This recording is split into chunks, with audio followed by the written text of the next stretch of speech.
Well, good afternoon, everyone. Ladies and gentlemen, let me welcome you to the 2023 edition of the State of the Union, here at the EUI, of course. My name is Leigh Hancher. I'm a professor of energy law here and also in universities in the Netherlands and in Norway. I began my academic career here, in fact, at the European University Institute some decades ago. So it's always very nice for me to come back. I would like to introduce you today to the panel we have assembled to discuss the geopolitics of energy and the energy transition. And our title, our working title, is Strategic Autonomy. Is it a problem or is it a solution? Or some people's problem and other people's solution, perhaps. So joining me today, and I'll go in alphabetical order.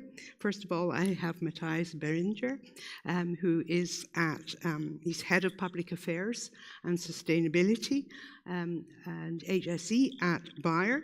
He was previously an MEP. So he's very well qualified to talk on this subject. I'd like to then turn to and welcome Cristopher Knittel. He is George P. Schultz Professor and a Professor of Applied Economics at MIT Sloan School of Management in the States, in Boston. And then, sitting directly here on my left, I'd like to welcome Professor Helen Thompson, and she is Professor of Political Economy at the University of Cambridge in the UK, and has published a great deal on this topic. And finally, Dr. Georg Zachmann is Senior Fellow at the Berninger Institute, a very well-known think tank, working a great deal in the field of energy these last years since the crisis.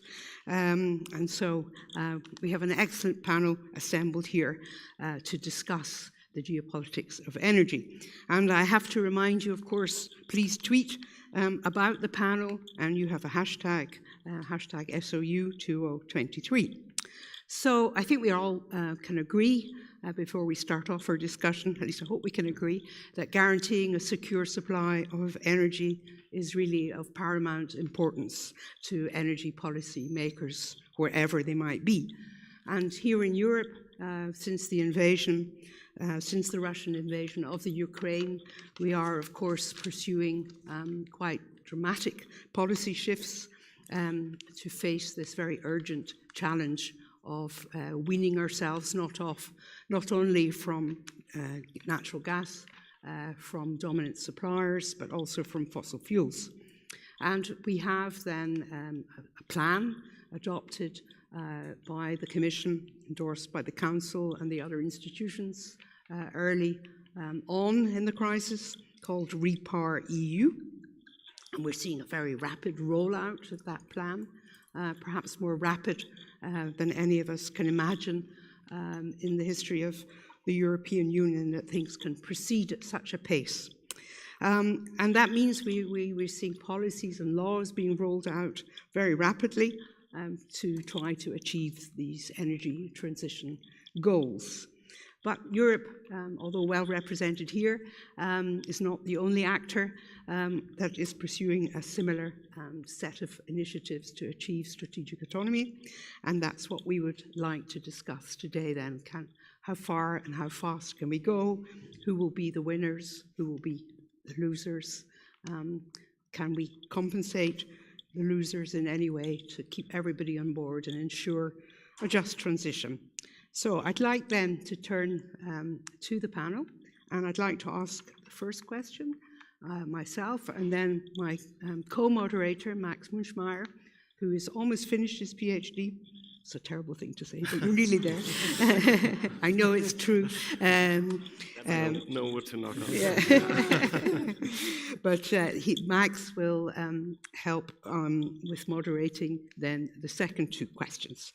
So on the first question that we wish to ask the panel, so the rapid expansion of domestic renewable energy is a core pillar for bolstering strategic autonomy in the energy sphere, not just, of course, in Europe, but in many other jurisdictions. But one of the issues, I think, when we're looking at this question from the perspective of strategic autonomy is how do we make sure we don't just replace dependency on one fuel, be it fossil fuel, with renewable fuels, given, especially here in Europe, that we don't have the resources necessarily at our disposal to produce renewables on the scale we need. So I think, Matthias, you would be very well placed, given your background from both energy and agriculture, to give us your thoughts on that question. Thank you. Yeah, thank you so much for having me. And I can perhaps start the conversation with a very practical example. To be in line with the Paris Agreement, to kind of stay within the 1.5 degree scenarios, any business, doesn't matter which one you look at, needs to cut emissions in half every decade for the next 3 decades. And whatever is left needs to be credibly offset in one way or the other. That's the challenge. For boardrooms, that's quite a hefty challenge. So we have been on the hunt to reduce our emissions. Electricity is the easiest of all three. If you think about electricity, heat, and then the actual raw material related or production related emissions. And we just closed a deal in the United States, which is the largest ever renewable energy deal a single company has contracted on. Its 1.4 terawatt hours. So a lot of windmills, a lot of solar panels, and in addition to that, a lot of storage capacity. A deal like that would be impossible in the European Union at the moment. That's partially as a result of the infrastructure and partially as a result of the dependencies from imports you have talked about. And I think that's also a wake-up call for the European Union. In terms of asking for decarbonization, the EU is clearly leading the pack. In terms of having the tools at their disposal, I feel we are lagging behind. And the risk is that we, in an attempt to achieve decarbonization, end up in Europe with deindustrialization. In order to change that, I think we need to double down on especially having the infrastructure ready to cope with a complete change in the way we produce energy here. Thank you very much. Could I now turn to Cristopher? Sure. So I think it's interesting to compare Europe with the US in the sense that, at least from across the pond, my view of the recent electricity and natural gas crisis in Europe is in many ways that might push you to decarbonize faster because natural gas prices were so high. Whereas in the US, we're rich with natural gas. So when we think about energy security incentives, the energy security incentives are not to decarbonize in many ways, right? It's to continue to use our natural gas in effective ways or for energy. So as the left pushes for decarbonization, they have to be more conscious of the right in terms of how they're going to sell decarbonization as a way that continues with the energy security that our natural gas provides us. And what that has turned out to be, at least during the Biden administration, is a push for jobs, for domestic content requirements, for rebuilding a mining industry in the US. So in many ways, to sell decarbonization to both sides of the political spectrum, it's become, on the right at least, an industrial policy. Yep. We're going to do this so that we can generate jobs and bring back manufacturing or mining or these critical mineral industries.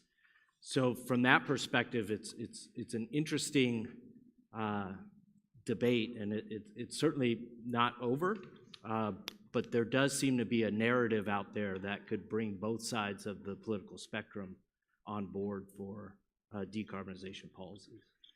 Thank you. Helen, turning to you. I think it's really important to see the way in which the absence of strategic autonomy in Europe is really bound up with energy in the first place. Although it manifests itself in terms of a lack of military power, underneath that lies the significant geopolitical shift that happened during the 20th century when oil became the most important energy resource in the world. And in some sense, I mean, this is highly simplified, but you could argue that Europe lost its strategic autonomy in terms of that last energy transition to, or that big one where coal didn't go away, but oil became the most important energy source in the world. So in that sense, it's logical that for Europe to get strategic autonomy back, it needs a different energy world, it needs a new energy regime. And there are obviously some reasons to hope that it will be a lot easier to have strategic autonomy in a low-carbon energy world, because you can, as long as you're getting electricity to do a lot of work, use your sun and your wind, and you don't have to import the sun and the wind from other parts of the world. But as you said, the difficulty that strategic autonomy seen this way runs into is metals and minerals.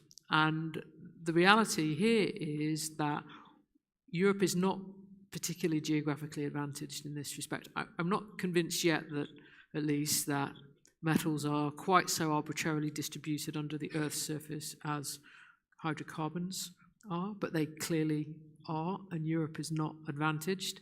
And it's certainly not advantaged in comparison with China, that has many of the same predicaments around energy as Europe does. And I think the thing that really complicates it and worries me is that so far as it is possible to extract metals and minerals in Europe that will be needed for the energy transition, I think that there's considerable domestic political resistance in Europe to doing that. I mean, obviously there's resistance in the United States too, but I think it runs deeper in Europe, obviously for some quite objective reasons too, to do with population density. So the danger for Europe is that the need to depend on foreign metal extraction will undermine strategic autonomy, that Europe won't be strong enough in that competition compared to China, and that the partnerships it will need with African states, Latin American states, will be open to the critique that Europe is returning to its imperial past where these issues are concerned. Thank you. And the last word then to Georg. No, I'm a bit puzzled by the concept of strategic autonomy, industrial policy, reindustrialization, or versus deindustrialization. I mean, my take is, I mean, we are having 6,000 or so product categories that we are trading. On some of them we are dependent and we are strong importers, but then we are also exporters of other goods. And the question is, how do we position ourselves? And my take would be that the best position for Europe would be to buy stuff that is plentifully available on global markets in a very competitive way, because then the margins that others are earning with that are limited, the political power from others is limited, and we didn't do that for natural gas.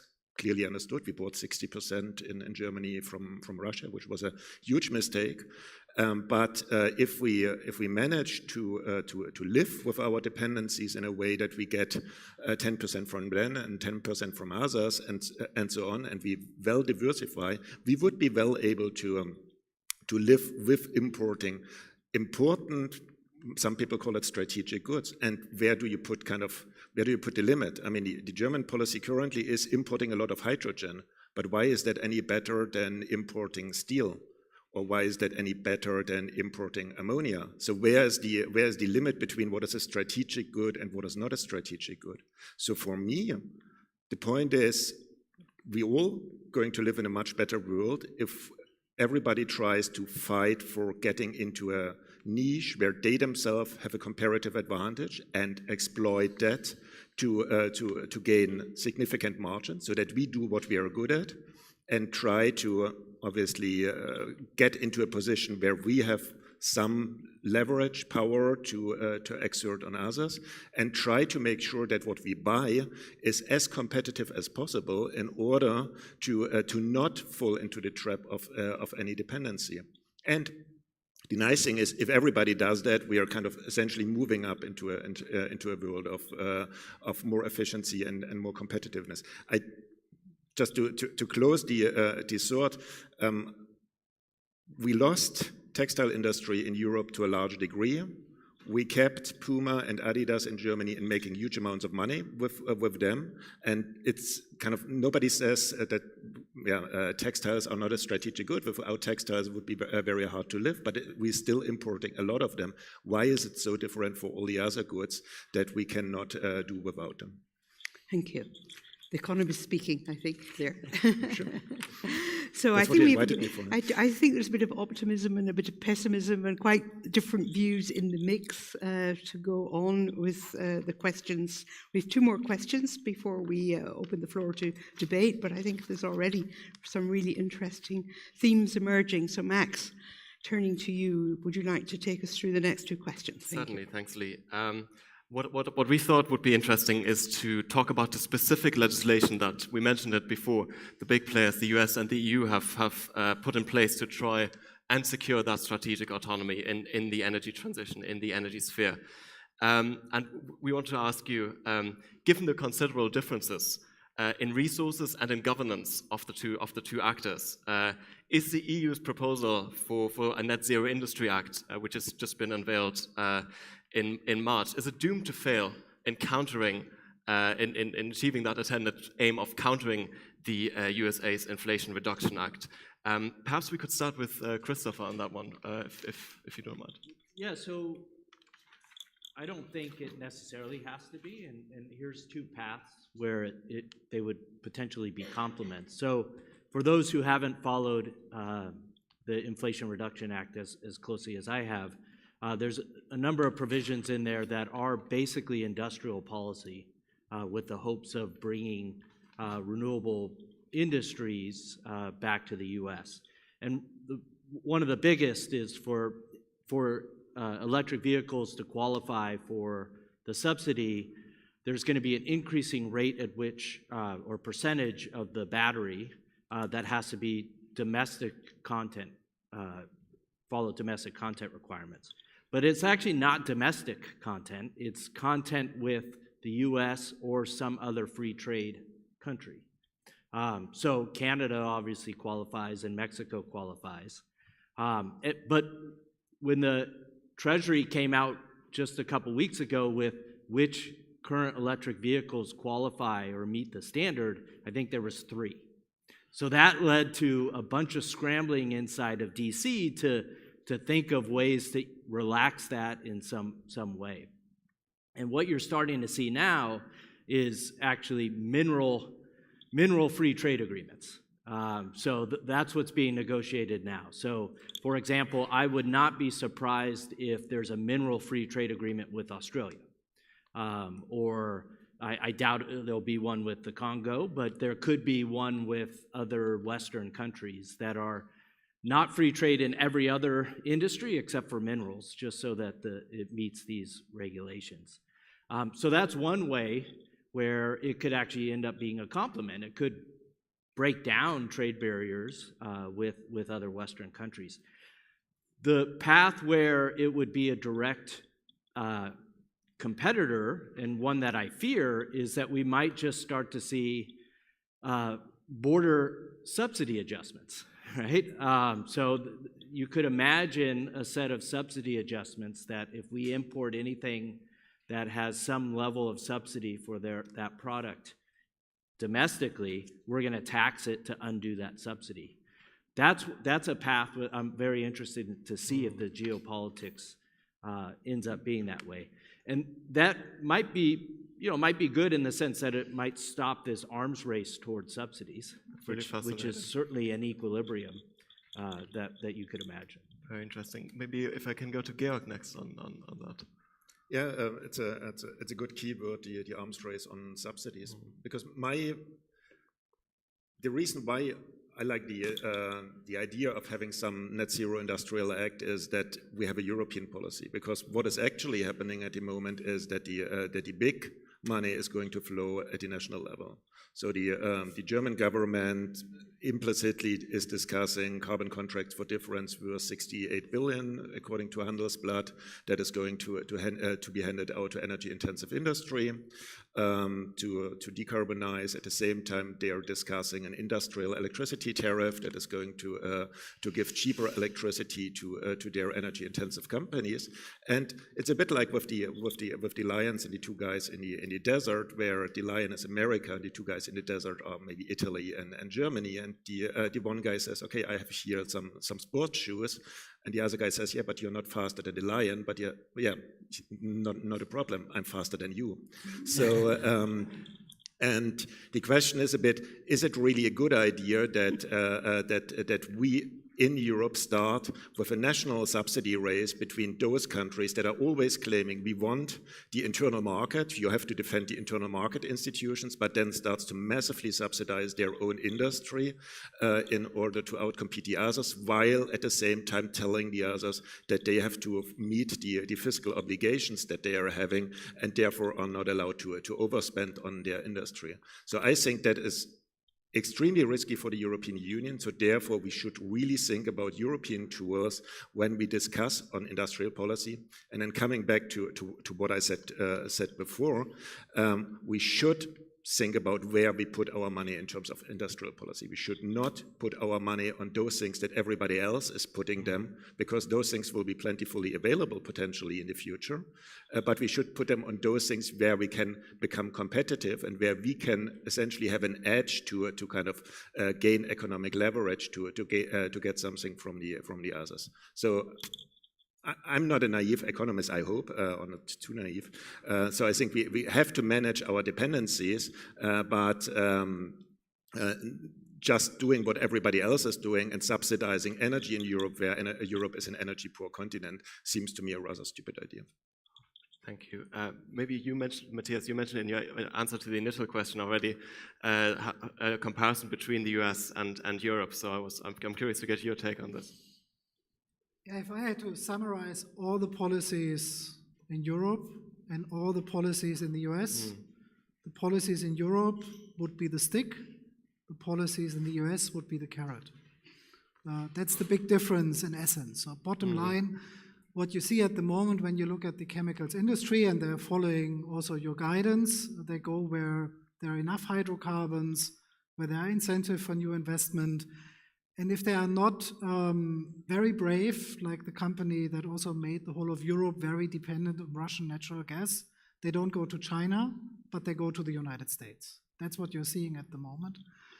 And I think it's a combination of the subsidy kind of quagmire we just heard about and a lack of an environment that welcomes innovation.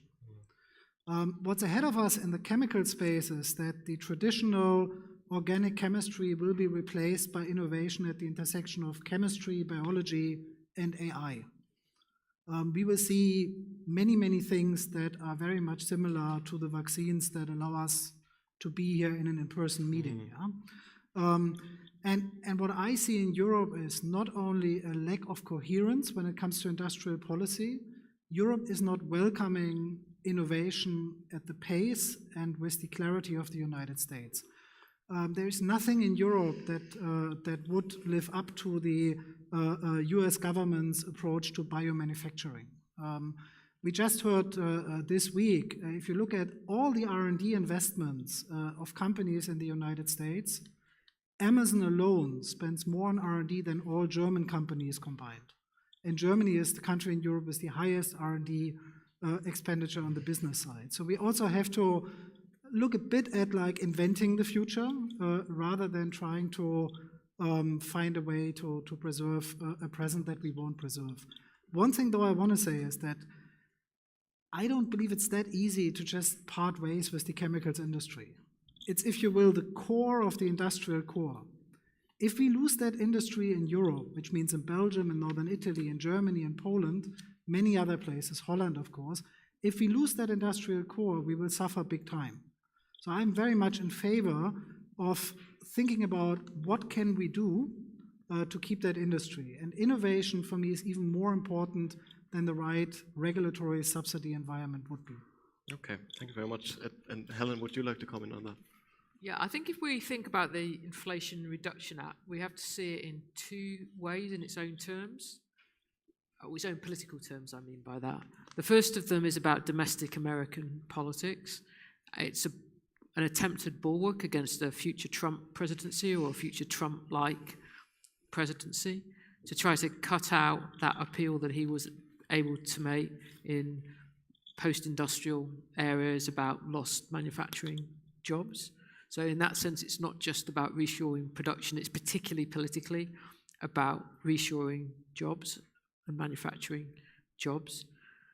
And if you then say, well, where do those jobs go? Obviously, that they went to China, and the anti-China parts of the Anti-Inflation Reduction Act, I wouldn't even describe them as subtext. I think they're pretty explicit text to the Act. So in order to succeed in its own terms in this respect, the Inflation Reduction Act looks at taking jobs back from China and essentially decentering China from the supply chains around the energy transition, metals and electric vehicles, batteries. And it's going to be quite hard, I think, for the United States to succeed at that.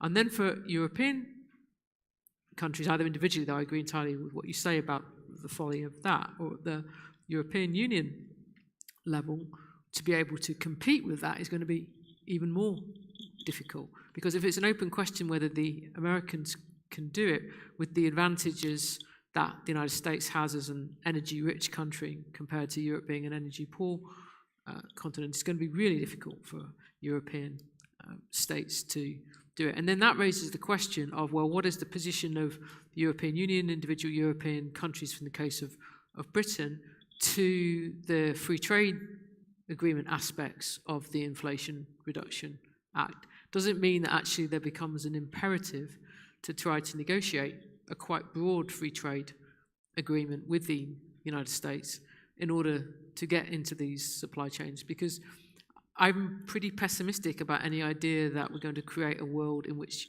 European companies dominate those supply chains. I think we could talk about this for probably the rest of the session. It's so fascinating to see this gamut of viewpoints on this. But I think we should move on to our third question, because we've mentioned sort of some of the big players, and you just brought up China as well. But of course, there's also a broader geopolitical impact of that energy transition and of the pursuit of strategic autonomy beyond those powers. So now, third question, let's broaden out that conversation to that geopolitical impact.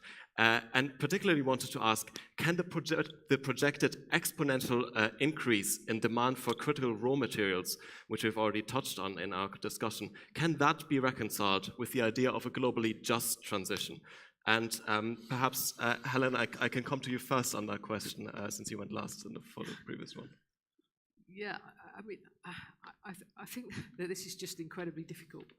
Because if you start with the fact that the energy transition itself is incredibly difficult, not least because outside nuclear power, we're talking about essentially an energy revolution from higher density energy back to lower density energy.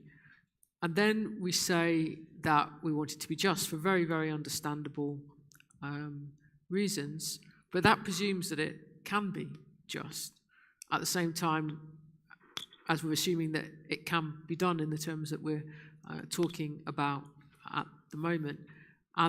We've got to then factor in this reality that, as we've already said in different ways, and I said certainly earlier, that the metals and minerals that are required for this energy transition are arbitrarily distributed around the earth.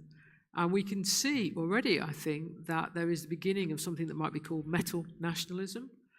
I think that we can see it in Latin America, in particular, in what's been going on in Chile in the last year, perhaps in particular.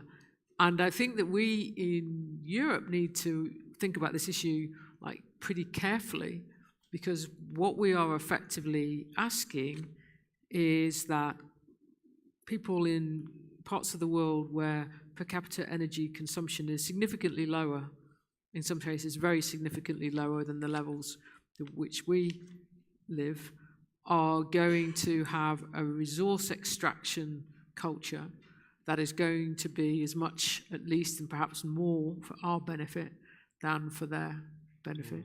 And we're going to ask them to do the energy transition without having the old fossil fuel energy regime to fall back on in the way which we most certainly are going to use it to fall back on. And I think this has been one of the fallouts of what's happened since Russia's invasion of Ukraine, is that various developing countries in the world have looked how we in Europe responded to that and saw that we said, actually, in the emergency, we go back to coal for generating electricity. And we did this just months after we'd been lecturing various countries, including China and India, at the COP summit in Glasgow, about they must make commitments to phase out coal by some date in the 2040s. And I think that this has sunk in very deeply. If you talk to any Indian policymaker engaged with this, is that I think that this sort of shatters our arguments about some of the arguments we were previously using about the energy transition. So I think that the justice isn't just going to be about metal extraction, investment. It's also going to be the fact that we are starting with a protection for our living standards in the way in which these poor countries are not. Okay. Thank you very much. Maybe, Matthias, I can come to you next on this question of the global impact of the CRM race. Yeah, and I can pick it up where Helen left it. For me, one of the most striking examples of the opposite of a just transition is in the nitrogen fertilizer space. So Europe stopped the production of fertilizer on account of not having enough access to natural gas and bought that fertilizer on the world market, most predominantly in Nigeria. So ships went right from the ports of Nigeria all the way up to Europe and not left around the Horn of around the Cape Hope and then up to Eastern Africa. Yeah? And at the same time, we are talking about a huge food crisis and Europe subsidizing, for example, the World Food Program with billions together with the Americans. So we have to look at those transitions in a very, very different and very concrete way, and we haven't done it. The average fridge in the United States consumes more electricity than the average person in sub-Saharan Africa. I have 3 fridges in the US. Yeah? So if you think about that, the frustration that is especially palpable in Africa, but also in other countries, is founded in very rational arguments. The arguments being, you are great in talking, but when you have a problem, you do on European scale what we have seen Germany has done on German scale in the European context. We lack to really apply solidarity in the way we need to. That, in my book, has to change. That is at the heart of it, and I wouldn't focus it only on the question of access to critical raw materials of the future. I think we would do very well also to look at the present.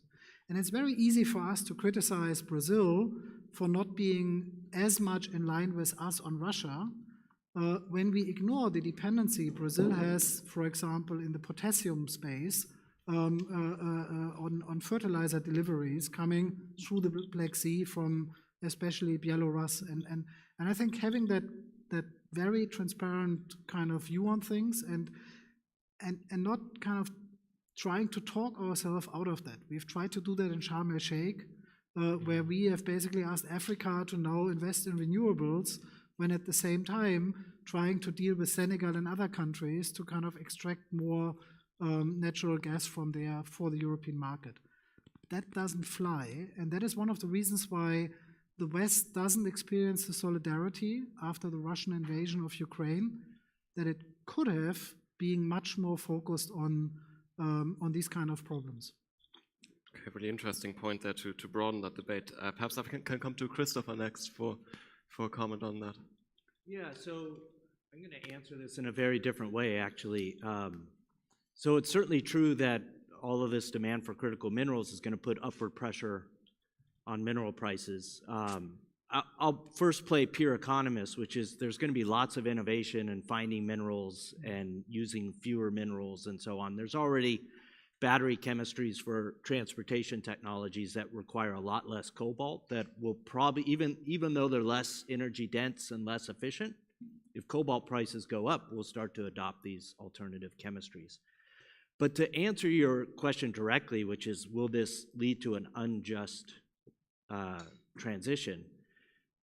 here's my cheating answer. I would argue no, because what it'll lead to is not a transition for these countries, right? Which is the other equilibrium that could take place. Look, developing countries, it's really easy for the rich American to come up and say they should decarbonize, but they're only going to decarbonize if it's in their interest. We shouldn't expect anything more. And if mineral prices do go crazy, and that increases the cost of transitioning, while at the same time we would expect fossil fuel prices to fall as Western countries go away from them, my hunch is that they'll transition much slower. It'll be in their interest to do so. And in order to incentivize them to transition, I think the Western countries will have to subsidize that transition in some ways. So that's what I would expect to happen before a bunch of developing countries transition in an unjust way, because I just don't see them wanting to transition. Okay, I see. Georg, can I come to you before we go to the Q&A, just on a final comment on this question? Yeah, I essentially have 2 points, one on critical materials and the other one on fairness. Maybe first on fairness. I mean, the ultimate fairness would be if we share larger parts of our value chains with other parts of the world. So, I mean, the current vision of transition in Europe is that we at some point import a lot of hydrogen from Nigeria and other places, which seems like, okay, we are buying essentially land, putting solar panels there and exporting hydrogen from there and giving some money to the landowners, which is not going to help those countries that much. Would be much kind of fair in a way to also produce the ammonia from which then Bayer and BASF can produce special chemicals in Europe, or even one step further in the value chain, produce primary steel in Morocco and not only hydrogen. So to essentially allow everybody to level up a bit, and that would probably make us essentially richer and make the transition also for those countries fairer. The second point on rare materials, I essentially tried before my sitting on the panel to figure out a bit what the share of cost of critical rare materials in a wind turbine are, and I didn't manage to find it out quickly. So the statement that I want to derive from that is we have a critical lack of data, and for our autonomy in terms of kind of policy making, it's a big problem. I think we saw in the last year with the energy crisis that it was very hard for policymakers to understand what's the elasticity of demand of households, what's the prices for individual consumer groups, what is the imports from Russia and other places in terms of gas. A lot of those data is piecemeal available from commercial sources. Some is distributed widely from different national sources. But on a European level, if we really want to conduct sensible European energy and climate policies, we need to kind of pull this information together to provide our policymakers with the right tools to make those policies. And I think here the US with the Energy Information Administration has a tool that is kind of light years ahead of what we currently have available in Europe. And I think we need that if we want to have those complex discussions, because otherwise everybody can claim different numbers. Very interesting to have that notion of EU internal governance as a prerequisite for the EU, perhaps as a driver, as an advocate for a globally just transition, if indeed there is such a thing. I think we've covered already a ton of ground. It's extremely exciting, and I don't really know where to go next. But thankfully, I don't have to decide what we chat about next, because we'll transition to our Q&A portion of this panel, and I'll hand back to Leigh for that. Thank you very much, Max. Thank you, and thank you to all the speakers for throwing so much on the table to discuss. And I think we've had a very rich input so far, very different views, and not just in identifying issues, but different ways of resolving some of those issues. So I'm sure there are lots of questions, and unfortunately we only have about 20 minutes, so please raise your hand, and I'd ask you to be as brief as possible. And if you have a question for a particular panelist, please let us know, but please be brief so that we can get as many questions as possible. Okay, hi, I'll be brief. My name is Christine. I work at the European Parliament with the green transition. So thank you very much for a great debate. This will be brief. I just have to say, Helen Thompson, I love you, and I miss talking politics every day. But that's another thing. I just want to ask, you said, Helen, before that we lost some of our legitimacy with going back to coal because of the war in Ukraine, and we've sort of lost a legitimate argument there. What would your suggestion be? What should we do to restore? Is it possible to restore? Should we just accept that we effed up by doing that? But how should we proceed from here? That's a very good question. I mean, I think that one of the things is that we need to reframe the language in which we use to talk about these things, and to recognize that using really the language of morality and collective morality in relation to the climate crisis is really, really complicated, and I think in the ultimate, in some sense, like impossible thing to do, because it goes back to this question about interests, and that involves us recognizing that their interests and ours are really radically different from each other. So the shared climate predicament doesn't then translate into us having shared interests around the move through, I should say, the energy transition. I think in the end, though, it also involves us in Europe recognizing that part of the energy transition will be for some period of time, who knows how long, us reducing our energy consumption. And I think that that is true in relation to the fossil fuel energy aspects of this too, in terms of the fact that we're still going to be living in a fossil fuel energy world for quite some time to come. We're going to be living in a multiple energy source world. That's what we've got to get used to. And in the same way in which ammonia that would have been sold to a non-European country during the course of last year came to European countries, so liquid natural gas that not only would have been sold to Pakistan, that was under contract to be long-term contract to be sold to Pakistan, was bought by our countries in spot markets because it was worth it for the companies to pay the penalties on the contract to Pakistan and sell it. And I think at some point we will have to demonstrate our understanding of the differentials between energy per capita consumption in different parts of the world, taking responsibility for our own errors of judgment in the past, and accept reduced consumption. So, Matthias, will you surrender a fridge? I guess I have to after this. You were the one that after this claimed statement. the 3 fridges.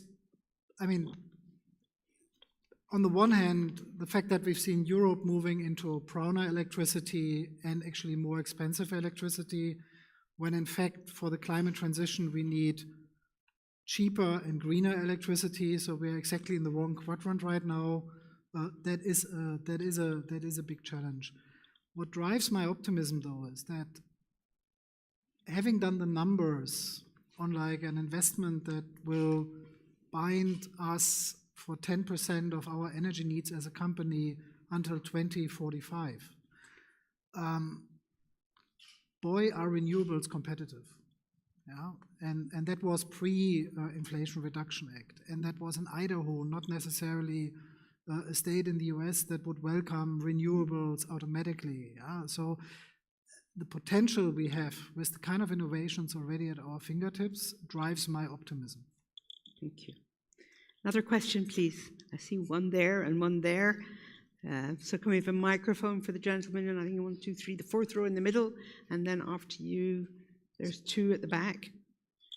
Hi, I'm Thomas, working for the Institute for Climate Economics, which is a think tank based in Paris. I had one question linked on renewables. Christian Lindner, after the full-scale invasion of Ukraine by Russia, said that renewable energy is, quote, freedom energy. So the first question, do you see this as being an element, a narrative that can rally Europeans around the idea that developing renewable is not only good for climate, but it's actually also good for freedom. And more exactly, how would you go about it in the very short term, maybe in the next 18 months? And that's maybe a question specifically for Georg, Zachmann. And more longer term, over the next 10 years, what are the bottlenecks and the opportunities that we have to make sure that we ramp up renewables very quickly, both in the electricity sector, but also renewable heat, which seems to be the poor brother of the renewable debate? Thank you. Georg, would you like to respond? Big question. Yeah, I mean, moving electrification in Europe forward is definitely the answer. I mean, electricity will be the new oil. Electricity will be 80, 90 more % of our energy consumption in Europe, and therefore getting that right will be crucial for competitiveness, for social results. The challenge is there are very different models in Europe, both in terms of technology, but also in terms of regulatory approaches on how to go about it. Some countries still believe that you can go in with very big subsidies, but the sums we are talking about, and I did a little back of the envelope for Germany, is 2 to 3% of GDP in terms of investment for electrification every year. If we want to have the German targets for 2037. So that is massive amounts of money that are most likely not going to come from public budgets. No, they are not going to come from public budgets, full stop. So we need the market designs to be ready, and here the discussions are happening both in member states with market design processes going on, and on a European level. And the challenge is the distributional effects of those market design choices are immense, because the markets are so huge that it's very difficult to come up with a consistent setup of a design which at the same time ensures we get the right investments and we get the right dispatch and fairness in the using of this thing. And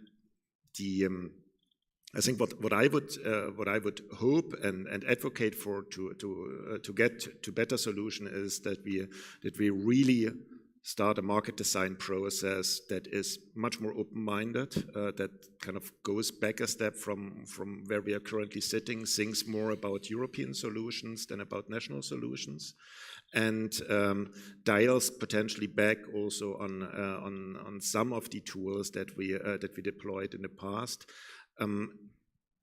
Because what we risk doing in the current world is that we have essentially a technology-driven approach, that one country wants 20 gigawatts of gas-fired power plants to balance the system and auctions those off, and another country wants a certain amount of nuclear plants and auctions those off, and this is going to lead to a completely piecemeal approach that is going to be not consistent, not secure, and not cheap. That doesn't sound so optimistic. Well, we need to keep some work for us. Yes. One more question, I think, and then I'm sure we can have another round of discussion, but on some of the questions. Thank you. My name is Misha Glenny. I am from the Institute for Human Sciences in Vienna. You've identified some of the undoubted problems around access to critical raw minerals, neo-colonialist relationships, NIMBYism in Europe, which is a big problem. But the elephant in the room is not about access to those minerals, it's about the processing of those minerals. And at the moment, China processes 90% of the batteries and magnets which we use in Europe for all of our goods required for the green transition. And after many decades of the West imposing technology export controls on the Soviet Union, Russia, and China, China is now doing the same thing the other way around. And for the first time in February, it imposed technology export controls precisely on technology related to the processing of critical raw materials. And this is the big issue, rather than the access to the to the minerals themselves. And whereas the United States, with the Inflation Reduction Act, has begun to address this issue, the European Union so far has passed laws, notably the Critical Material Act, but it's actually doing very little. And this is going to be a huge, huge problem if we don't face it immediately, I would suggest. And I wondered if you have any comments on that. Thank you. Yeah, very important point. Would you like to maybe? Thanks for addressing actually the dragon in the room, not the elephant in this case. The whole conversation about decoupling of like Europe and China, US and China, the West and China, in my book isn't thought through. Because on the one hand, you can on semiconductors impose certain sanctions and try to stunt the Chinese economy, hoping that China really gets old before it gets rich. But on the other hand, people don't really look at the repercussions at the moment. And if the repercussion of such a policy is that we in fact have no chance to meet the 1.5 degree target or the 2 degree target, perhaps not even the 2.5 degree target, because we don't have the material to transition at scale, then we should all connect the dots a bit. That is, in the globalization debate, the big challenge, that somehow we know it's not the globalization we have seen in the 2000s, but the idea that we can move away from that, or the idea that we have leverage on China and they don't have leverage on us, is at best naive, but for the climate really bad news. So my hope is that we all collectively realize that. I think the Chinese are very willing to, because they are one of the continents that, or countries that will suffer big time from climate change. We already see that at this moment in time. That's also why they've been quite progressive on climate policy, despite all the other challenges they have. So yes, there is a dragon in the room, and I think we need to talk much more about that. So thank you for addressing that.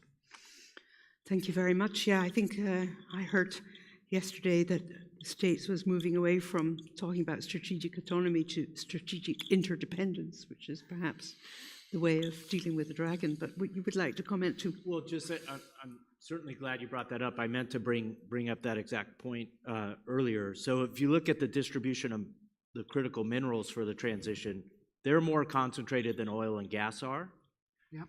just by themselves.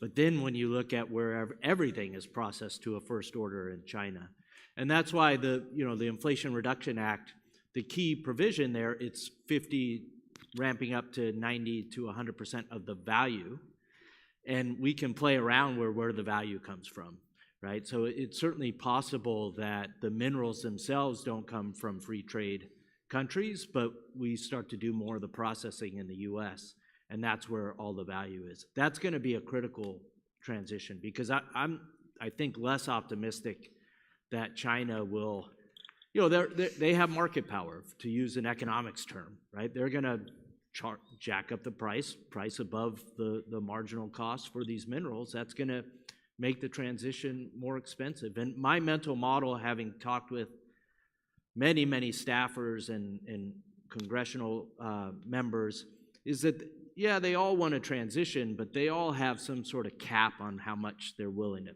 pay for that transition. And if we start to have more market power, we transfer from OPEC to China processing in terms of what we worry about, we'll slow the transition in the US or in the Western country, because you'll start to get fewer and fewer votes for more aggressive transitions. So I actually expect processing to start to take place in the Western world. It's probably easier to do than to just make up cobalt in your dirt, right? You can build a processing plant. But that's where NIMBYism comes in, because processing is not the cleanest technology, right? So we'll see how much policymakers are willing to spend on processing. Thank you, Georg. Yeah, can I add a kind of out-of-the-box thought on kind of how to manage dependencies? I mean, one relatively depoliticized, neutral tool would be to essentially argue that for strategic goods, we make import tariffs dependent on the market share of the seller. So that essentially countries that have extremely high market shares in our markets, they have, for those products, we take very high tariffs in order to encourage private investors to look for alternative places to develop them. Because my feeling is that in the free market world we are in, there is a risk that companies are always going to the cheapest source, and we can have very discretionary tools to try to steer them, but it's always going to be very difficult. But with a tool that is kind of as neutral as that, saying, okay, market share is essentially the measure, or HHI or whatever, for the tariff, we could essentially say, okay, we have a tool that applies to everybody. It's not an anti-China thing, but it's a neutral instrument. Thank you. I think we have time for one last question, if there's a burning question. Here we are. Hand there. Thank you. It's not burning, but I hope it will be interesting. In the emerging world of strategic autonomies, so open strategic autonomies or strategic interdependencies, what role WTO could play? Not long ago, the EU promised to make an attempt to reform WTO. Do we need this organization, or maybe we should develop something completely new, or maybe we should find another way to settle the disputes between countries? Thank you. Thank you. I don't know if we have any WTO experts in the room, or anyone who would like to comment. I can state a wish. WTO should survive.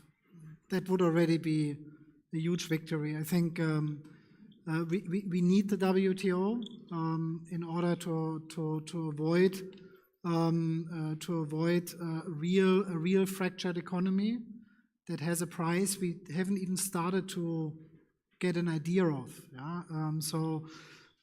My hope is that this organization survives, and I give an example of where WTO has done a fabulous job, and that was last year when a lot of countries started to think about and started to impose export controls on grains and on food products as a reaction to the uncertainty of what happens after Putin invaded Ukraine. Without the WTO, the food crisis and hunger crisis, which is, as we all know, massive, would have been orders of magnitude more problematic. And that's one of the examples of where this organization has huge bearing and should survive. Yeah? So I'm not a WTO expert, but having spoken with lots of lawyers, I'll say every time we come up with something that, for example, a tariff that depends on your market share, even when lawyers are in the room, we're like, I wonder if that's legal with the WTO. And nobody seems to know the answers to these very simple questions, even when they are experts. So my hunch is that the WTO needs to put out a lot more guidance as to what's allowed and what's not allowed when it comes to these issues, especially around the transition, whether it's border tax adjustments or my border subsidy adjustments or tariffs based on your market share. These are all being done for climate change reasons that the WTO it was never on their radar. So what are we going to allow to happen? What sets of tariffs or adjustments at the border are going to be allowed under the WTO in the name of transition? I think there needs to be a lot more guidance on that. Hopefully we'll get that. Helen, have you just one last thing? I think that in the same way in which the Inflation Reduction Act was a big shock for Europe from last year, the other one was what happened in the WTO, or rephrase that, the way the Biden administration responded to the WTO's ruling on the steel tariffs case in December of last year, because essentially what the Biden administration said was the WTO belongs to other times that are past. It's not fit for a geopolitical world in which economic competition is national security competition. And that's a terrible position for Europe to have to live with for us all. And so I think that trying to do things to shift the American position on that, I'm not saying it's possible, but understanding what's at stake with the survival of the WTO is very important. Thank you. Well, I'm afraid we have to close this fascinating panel. I don't know if you're left more optimistic or pessimistic from all the input that you've had. I think we've had a lot of ideas ranging from carrots and sticks, emphasizing the importance of innovation. I think it would be great also to have discussed that in the context of transition, the energy transition, and obviously resources to pursue R&D are not evenly distributed either. So there are many, many topics that I think flow from this discussion that would have deserved a lot more debate and further questions. So I hope we can return to the topic on another occasion. The next panel, which is about to kick off, might be even more pessimistic than ours. It's crisis management and the sharing of catastrophic risks. I don't know if we're in that category yet, but sometimes I rather imagine we are. So if you'd like to learn more about how to share a catastrophic risk, then please stay tuned. So I'd like to thank the speakers for their excellent contribution today, and to you also for raising such interesting questions for us. Thank you also to Max, and I'd like you to give a big hand of applause. Thank you.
In the historical archives of the European Union.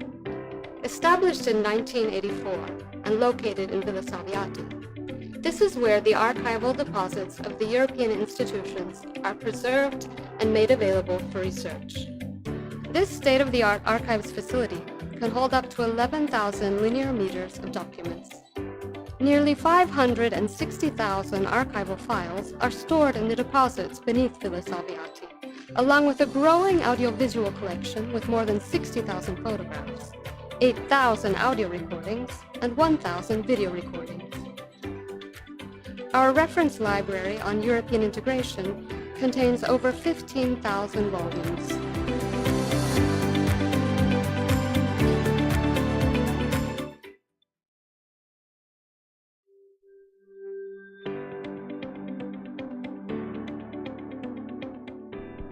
Welcome to Villa Salviati, home to the Department of History.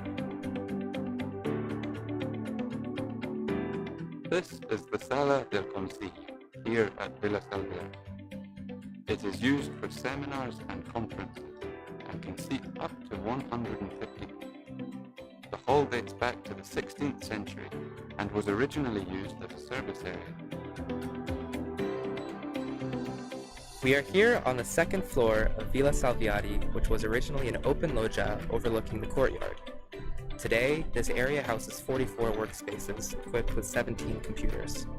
These spaces are dedicated to PhD researchers in the departments of history and law, and are available on a first-come, first-served basis. This is where researchers can come for a quiet space. It's a great place to work when you need to focus.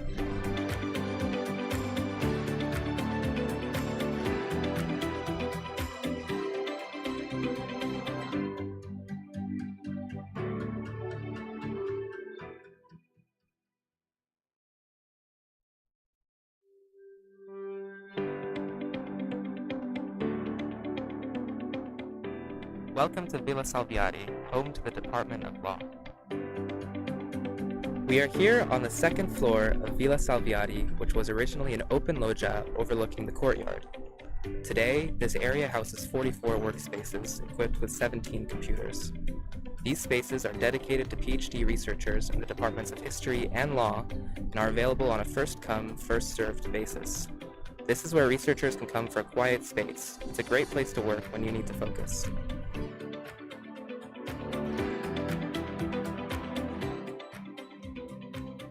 This is the Sala del Consiglio, here at Villa Salviati.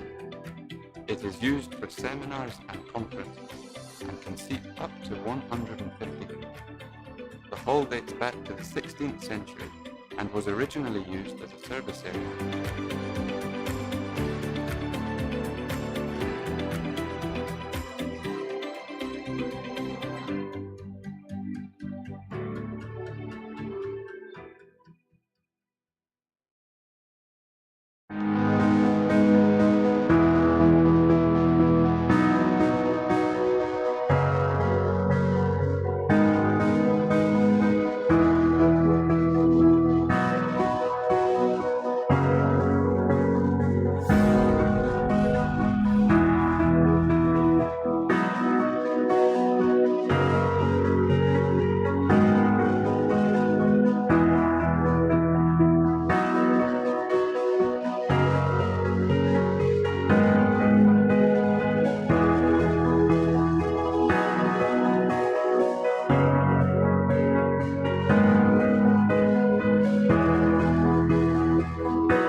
We are in the historical archives of the European Union.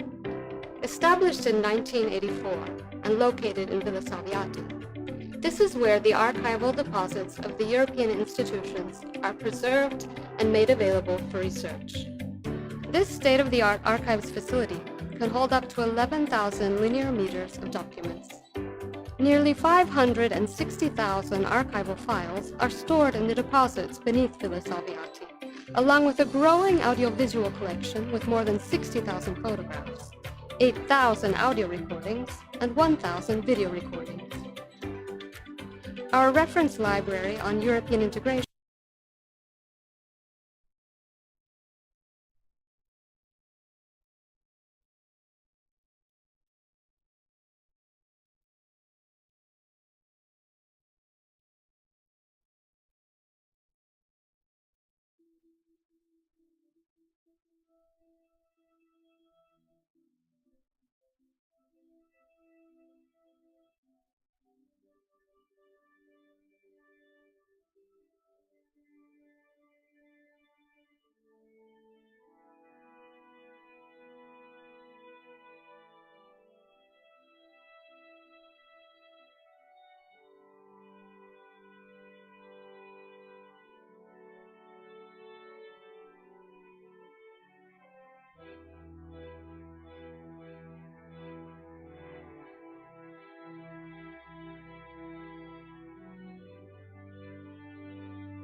Welcome to this 2023 edition of the State of the Union, organized by the European University Institute in Florence. My name is Waltraud Schäkli. I'm a professor of European Public Policy here at the European University Institute, and I'm delighted to introduce to you this panel on crisis management and the sharing of catastrophic risks. Those of you who have been in the previous panel, we will make every effort to be a bit more optimistic than them. I have studied over several years now the management of rather severe crises, both in the EU and to some extent in the US. And it is easy to say, oh, this was all failing forward, this was muddling through, and no complete reform towards what everybody wants, a apparently a fiscal federation. But what I have also observed is that there were massive institutional reforms under the most adverse conditions for collective action as you require for such reforms. And I seem also to have, or I think I have found that a number of reinsurance schemes have been devised, not by any design, but because that is what member states could agree on. In other words, a kind of insurance of the primary insurance of citizens, the welfare states, through the EU schemes when catastrophic risks like a systemic meltdown of the financial system overwhelmed any nation state. And so I wanted, and to me this is perhaps the role of the EU. Rather than a fiscal federation, it is this reinsurance union, a holding structure for member states, as Anton Hemmerich will call this tomorrow in his keynote lecture. And for this discussion, because this is a very kind of nerdy policy wonk idea, I wanted to have a few people here that I think can widen out this perspective and tell me whether there is any mileage in it. And joining us for today's discussion is a mix of practitioners who are deeply interested also in always the latest research. In that context, I have met them before, and also scholars who are interested in practically relevant research. So the first is Sylvie Goulard. She's on the policy planning staff of the French Foreign Office and had lots of other relevant posts. The last one was at the Banque de France, and she was for a long time a very active member of the European Parliament. László Andor, Secretary General of the Foundation for European Progressive Studies. Most of you will know him, of course, as a former commissioner. Kathleen McNamara, who is our first Simone Weil Fellow at the Robert Schuman Center, and in her other life, a professor of government and foreign service at Georgetown University in the US. And finally, our very own Thorsten Beck, Professor of Financial Stability, I wish I had such a title, Director of the Florence School of Banking and Finance at the Robert Schuman Center. Last but not least, please tweet about the event using the hashtag SOU2023. So without further ado, I now ask a round of questions, and as we go along, we will see we want to give you at least half an hour for discussion. I start with Sylvie. Do you think there is a need for the European Union, possibly in cooperation with other international institutions, to become a systematic reinsurer of catastrophic risks? Well, first of all, thank you. Thank you very much for inviting me. I'm glad to be here among so many friends. When I thought about the panel and your question, I had a look at last report by insurance companies and Federation of Insurers. Are we in a time of insurance and reinsurance? But actually, when you look at the reality, the answer, be it in the US, be it in Europe, is that because of climate change, we are reaching the limits of what insurance can offer. And I think this is a very important thing to keep in mind. I don't know if it's going to make us very optimistic, but the problems we are facing, and the title includes the word catastrophic. I don't want to exaggerate, but the magnitude of climate change is really a game changer. So I don't want to be too long because I want that we have a lively discussion, but the idea that we could make all possible mistakes at a national level and find somewhere in Europe an insurance and be covered, to put it this way, seems to me something we should think about. And actually the question is really a philosophical question. It's the question of moral hazard. So do you have in mind an insurance system in which each person, each state, each institution, company tries to do its best to cope with the question, or which in this case reduces the risk and made it maybe something you can have an insurance for? Or are we playing a strange game in which we consider, be it on climate and private insurance for drought, water scarcity, etc., be it on larger issues as you were putting the frame, or are we expecting from others to provide what we don't contribute to? I don't know if I'm clear. So I stop here. It's enough. But we will go back if you want. Thank you. Now, I had expected that Sylvie would say, yes, we need this, and this is a role for the EU. She hasn't quite gone to it. And I know of Laszlo that he actually thinks this is possibly not ambitious enough. At least one could criticize such a kind of residual role of the EU. You know, the EU helps you only if you have really something that overwhelms you for the reasons that Sylvie said, because otherwise you rely too much on it. So the question is to Laszlo, do you think this is not ambitious enough? Should we do more? What do you think should be the priorities of the EU in this context? Yes, if it's possible, I would go for the full Monty.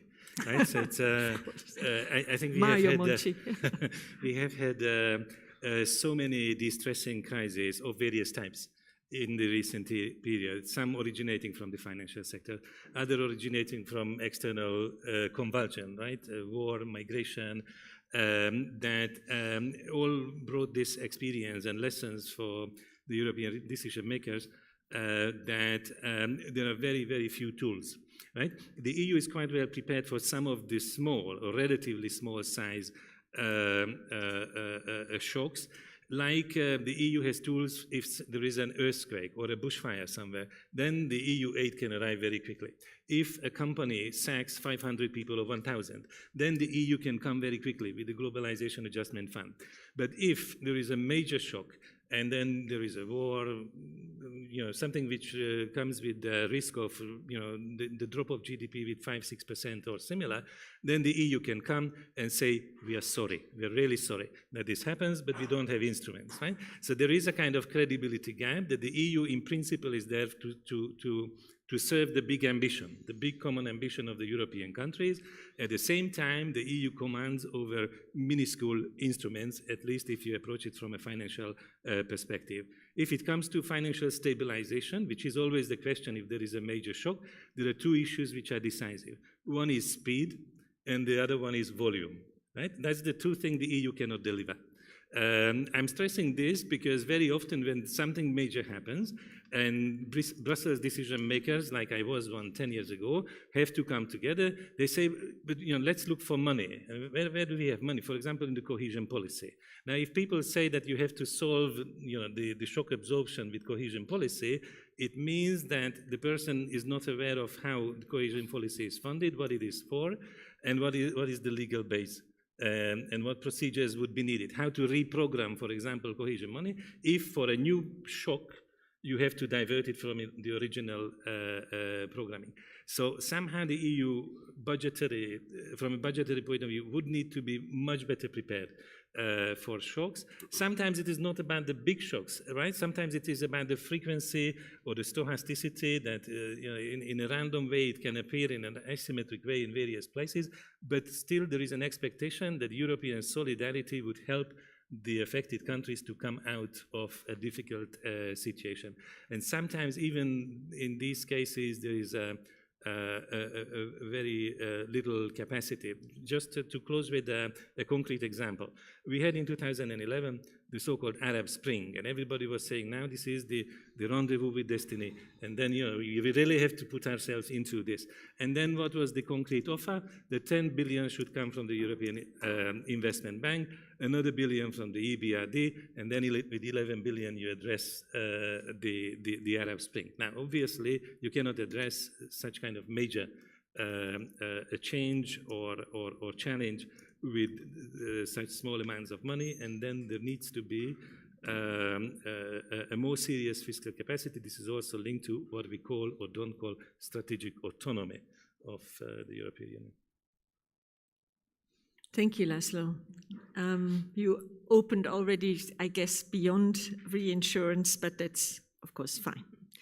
Kate, it does fit a little bit because you have a much more, I would say, less an insurance idea than changing the whole game of what the nation state does again. You have recently become quite interested in the new or old strategies of industrial development and energy security, right? In that governments may adopt in this very different geopolitical situation that we find ourselves in now. Does such a long-term orientation conflict, or is it complementary to what I would have in mind given climate change and all these risks that member states are possibly overwhelmed with? Well, you know, dear colleague, I always want to try to be complimentary to everything you do, and you're also the moderator, and so, you know, we're going to absolutely, you know, say that the approach of thinking about reinsurance is, of course, an important one and one we need to consider. But I'm going to sort of join the chorus of people who are saying it's simply not enough. It's actually not capturing, I think, the moment that we're in, the responsibility that the EU has, and the sort of realities of the political contestation and the kind of immediate existential threats that the EU is facing today. That the kind of reinsurance approach, to me, is one that is sort of very contractual. It's very sort of this rational kind of, you know, delegating out to the EU when the nation state has problems and so on. And I think we're long past that sort of political model of what the EU is. I see the EU very much more as an ongoing polity, where instead of sort of out of the ordinary contingencies happening, we have sort of built-in sets of political challenges that we see sort of all over the world that are being faced, not just by the EU, right, but by the US, by other states. And it's also, I think, important to realize that the EU was really built on the single market, right? Competition policy, on sort of liberalization. And so what I think we see today is that there were sort of catastrophic risks that were built into that mode of governance, right? Climate change, right? Which was not actually sort of priced into all of the kind of market activity over the last 30 years. The rise of economic inequality, right? Which brought right-wing populism. The various types of security threats that we see from having supply chains that are so intertwined with potentially adversarial states like China. So rather than thinking in terms of reinsurance, I think we need to think about the role the EU can and may play in this sort of reshaping of markets, right? The EU is now doing much more aggressive, sort of brand new types of industrial policy, types of geoeconomic strategy, right, around trade, investment screening, and so on. So I actually think that the lens that would be useful to use is to sort of move away from this more contractual reinsurance idea to really looking at the EU as this sort of emergent political authority for all its problems, for all its faults. And in fact, I would argue that there are many, many tensions, which we saw in the last panel, I think, that came out. You know, thinking about the IRA versus what the EU is able to do today sets up exactly the sets of questions that I think we need to be grappling with when thinking about the future of the EU. So I'll stop there. Thank you. I'm a bit always tempted to say, compared to what? Compared to the United States? When, you know, on the last panel, one could say that Europe is the only continent that has actually a declining per capita energy consumption, not the United States that squanders everything it has. But let's move on. The professor of financial stability. So as somebody who studies finance and its regulation, what do you think, Thorsten, is the lesson that Europe should take from the long decade of ensuring the financial system and in the pandemic, the employment of entire economies? Yeah, so maybe I want to start with coming as a financial economist. If you look at the functions of the financial system, I mean, there are many of them, but one of them is enabling risk management and also, as Sylvia already pointed to, insuring and reinsuring. And I remember actually in my early days, 20 years ago, there was the work started on so-called catastrophic bonds or catastrophic bonds, hurricane bonds in the Caribbean, for example, that were supposed to help economies, small island economies, insure themselves against these big damages done by hurricanes. Of course, for insurance contracts, you always need two sides. You need the insured and the insurer.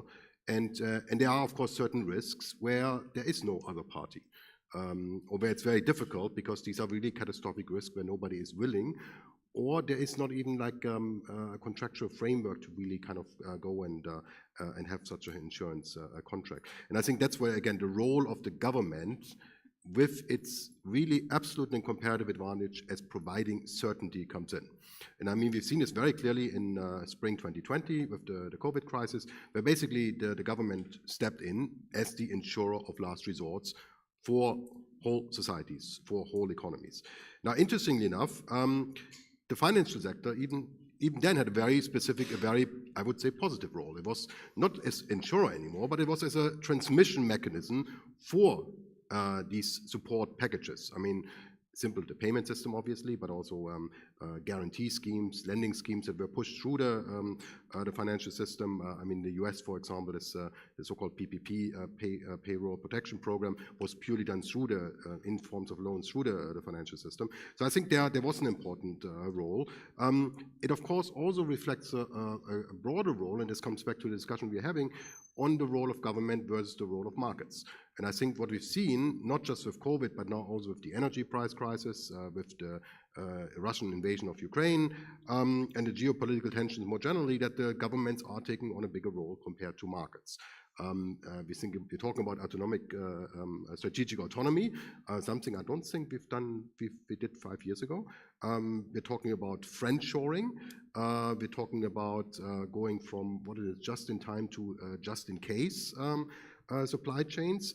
So there is kind of a move away from purely maximizing and purely relying on markets, and also more looking to planning and to the role of government.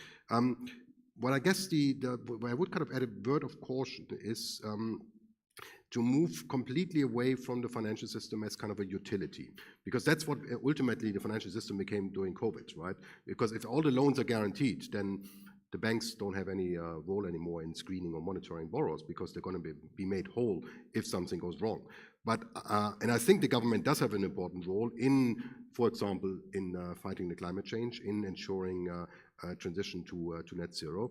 But I think it cannot be done without the private sector, without the financial sector. And I think it comes back to what Laszlo also mentioned earlier in terms of just the pure amount, right? So when you said the EU cannot deliver neither on speed nor volume, I think actually during the pandemic, speed was pretty good. I mean, given that it's a 27-country union, it was pretty good. I mean, I remember having lived in the UK back then, they were so proud that they were 1 week early with the vaccines, 1 week, one country versus 27. I mean, please. On the volume, I agree. I don't think a government, even a union of governments, cannot provide the volumes. I think that's where the financial sector comes in very, very prominently. And that's why I also think that we again have to play to the advantages of the single market. And I think we need a single market in finance. We need a capital market union, because that's also where we get the volume from for the transition to net zero. One last point in terms of insuring, I think, and that comes back to my kind of being a bit cautious about having too much on the government side. We can't insure everything. We have to insure catastrophic exogenous shock, COVID, war, but not uninsured depositors in a bank that is that has has poor risk management and obviously not a viable business model, as we've seen in the US, for example. So there are certain things where we have to be careful that this idea that yes, we insure catastrophic risk, and yes, that is an important idea, but not to kind of go overboard and say, oh well, yeah, now let's insure these people in there and so on. I think we learned during the global financial crisis that there has to be a limit to the insurance, and those who can actually bear risks that comes out of their own decisions also should bear the risk when things go wrong. I would just like to say that where all the depositors were bailed out, this was not the Sicily Development Bank, but the Silicon Development Bank, exactly. Right? So in my view, the whole idea of reinsurance, and I go back to Sylvie on this, is that the whole moral hazard problem that you seem to have seen almost, I was listening, did you get a Germanic accent in your speech? The whole idea that this would all lead to we just let others pay for our mistakes is what you actually have less with a reinsurance scheme, because you only insure and compensate the tail risk. A lot of the losses before are on you. And this is the point. If you don't do it, then actually you have to bail out this financial system over and over again, especially where we are now, because if you leave it to the member states, to the governments, you stop and have then all these regional banks, as we see now in the United States, imploding. And you have weakened fiscal authorities that cannot rely on anything else. You will have to finance through whether they are insolvent or just illiquid.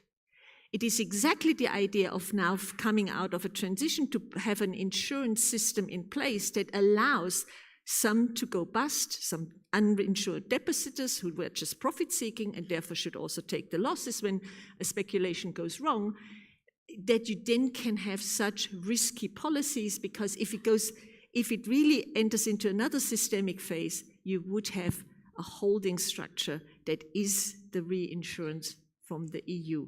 So not to conflate now insurance and what has been done with the financial system with what I have in mind, and I'm a bit surprised that you did not mention what Thorsten asked you just now, that the RRF is the reinsurance scheme for a predictably difficult recovery.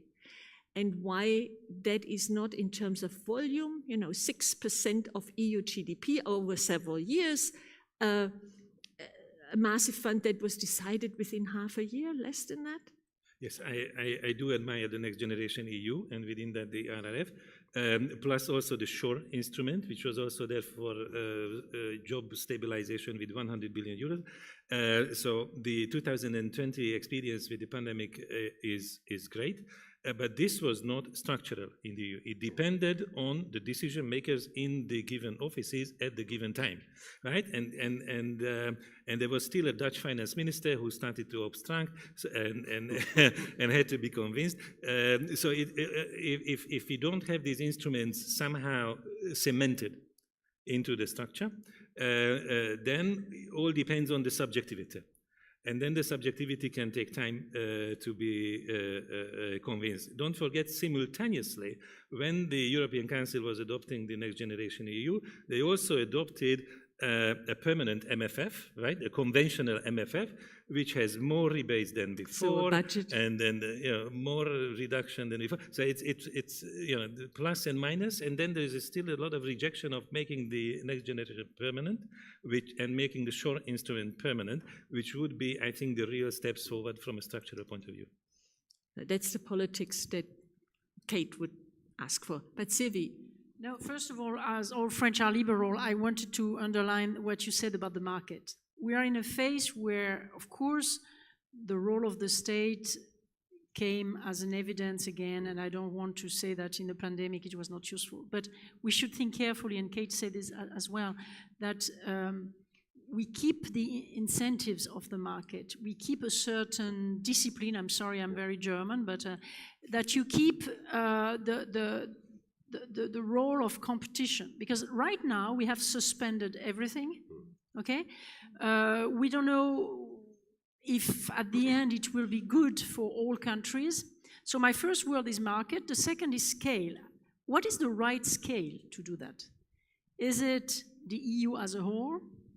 Do we really conceive something where we look at strengthening something that is a unit, or does each part try to get the best of the system as it works?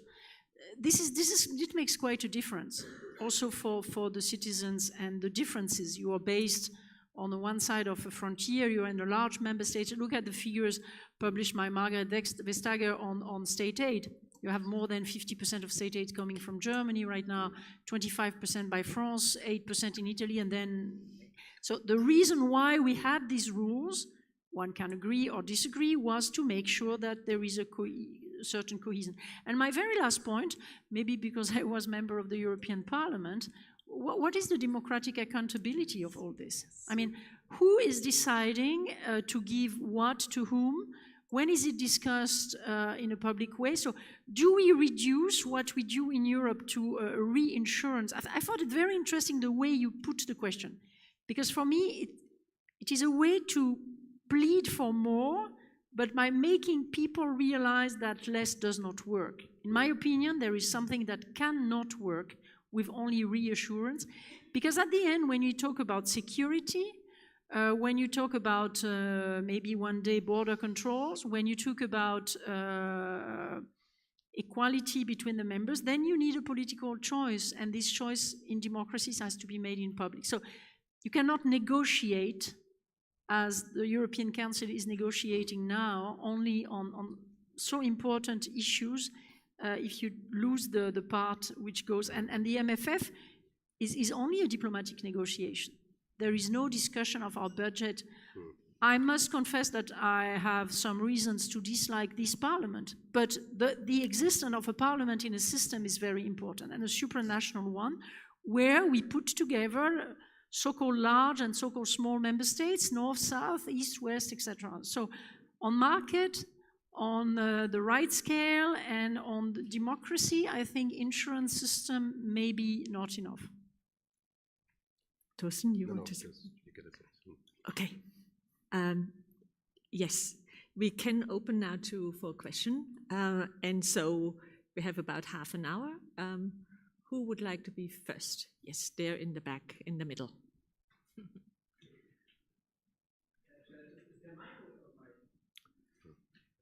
Yes, you wait for a mic. Wait for a mic, Tobias, because otherwise you cannot be heard in the live stream.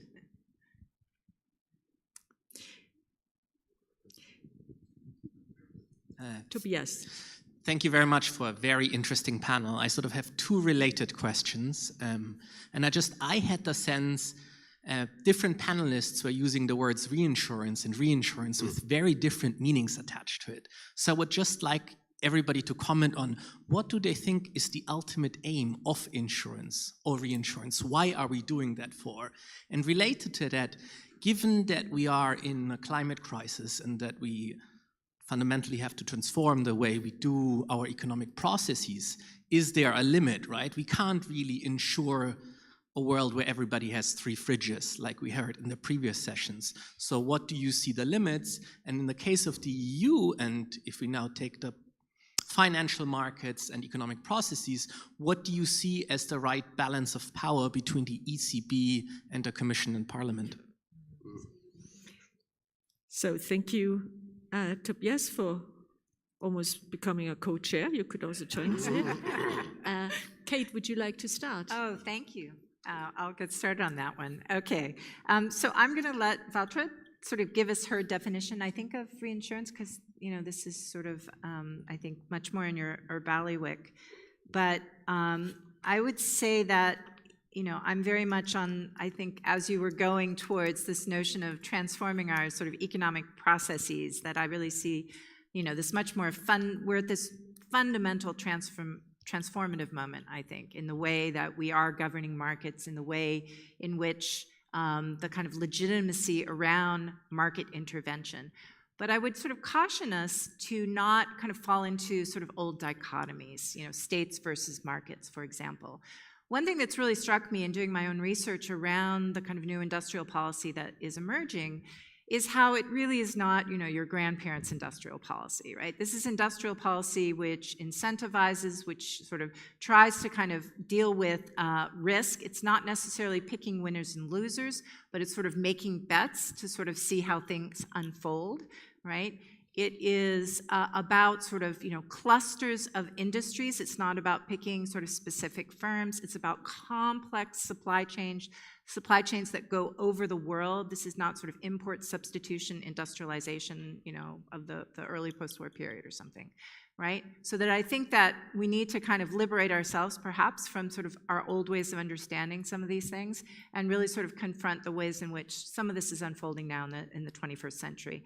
That being said, I think, you know, the point about democracy and accountability is crucial. Again, I think the EU does have particular challenges in trying to do some of these things, and thus the reinsurance approach may in fact ultimately be the right one. I'll absolutely give you that. Because I am very concerned about, picking strategic industries and going about sort of visibly intervening in markets in these ways without a real sense of sort of electoral democratic legitimacy in that process, to me is quite worrisome and quite a challenge for the EU.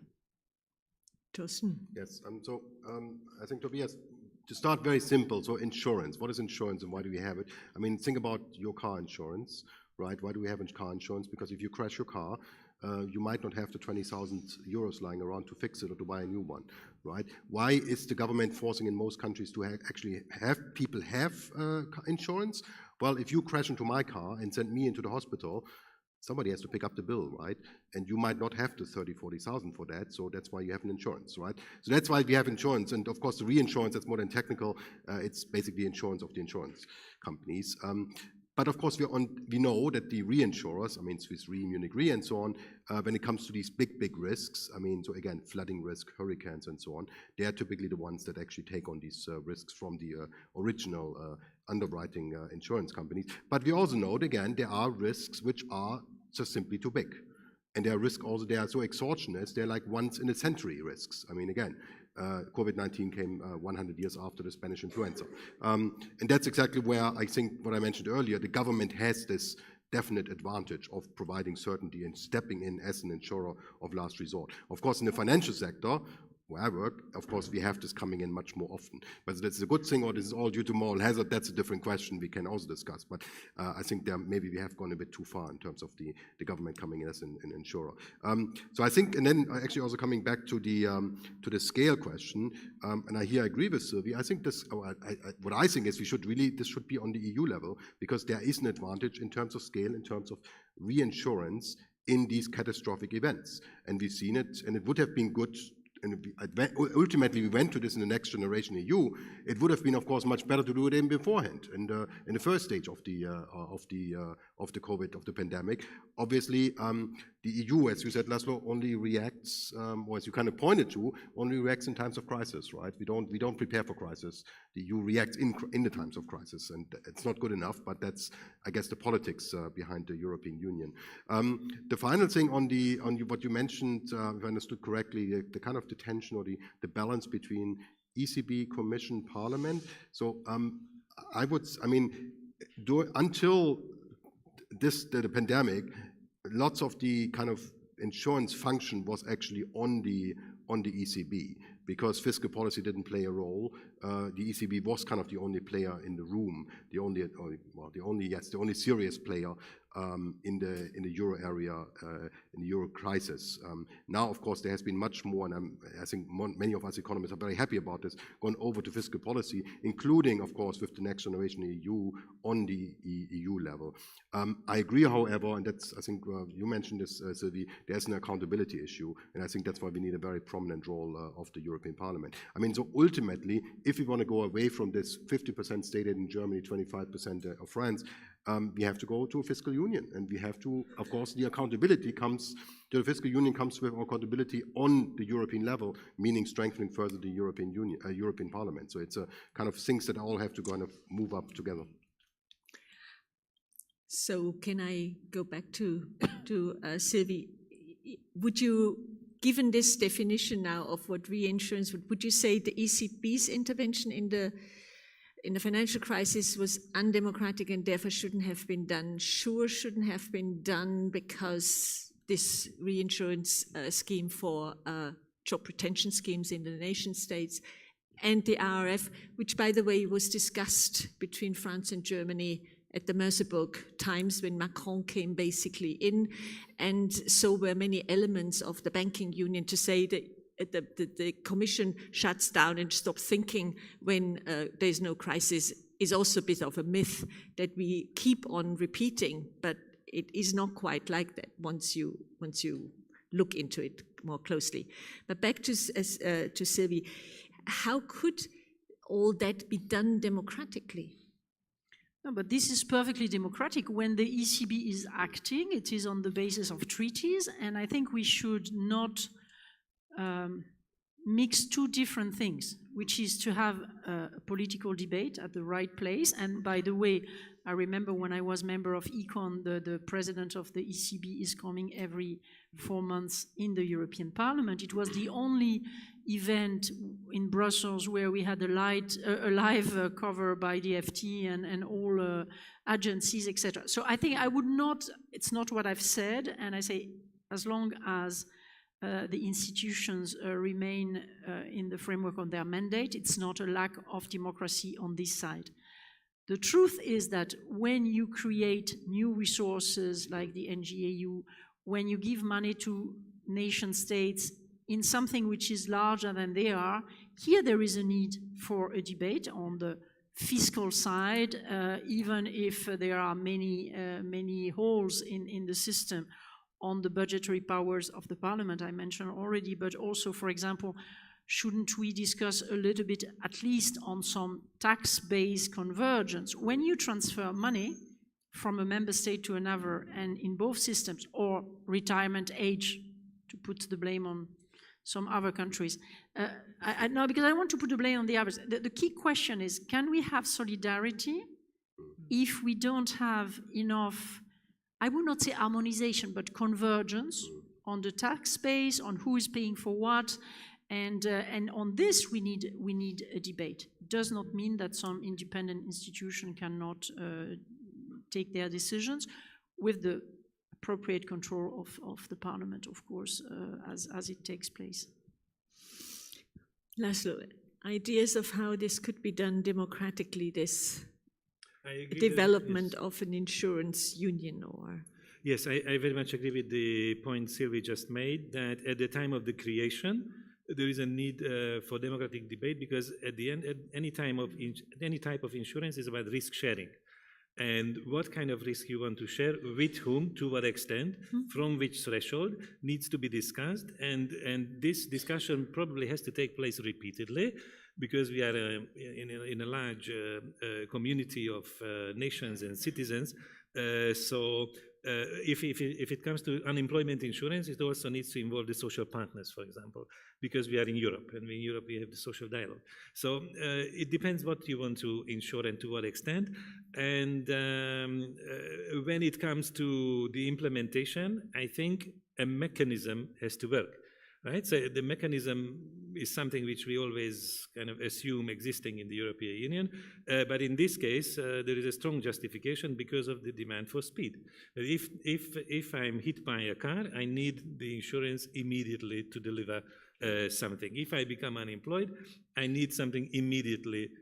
Otherwise, there's going to be too long time, a recession, and the whole thing is not going to function as one would assume. Good. Other questions?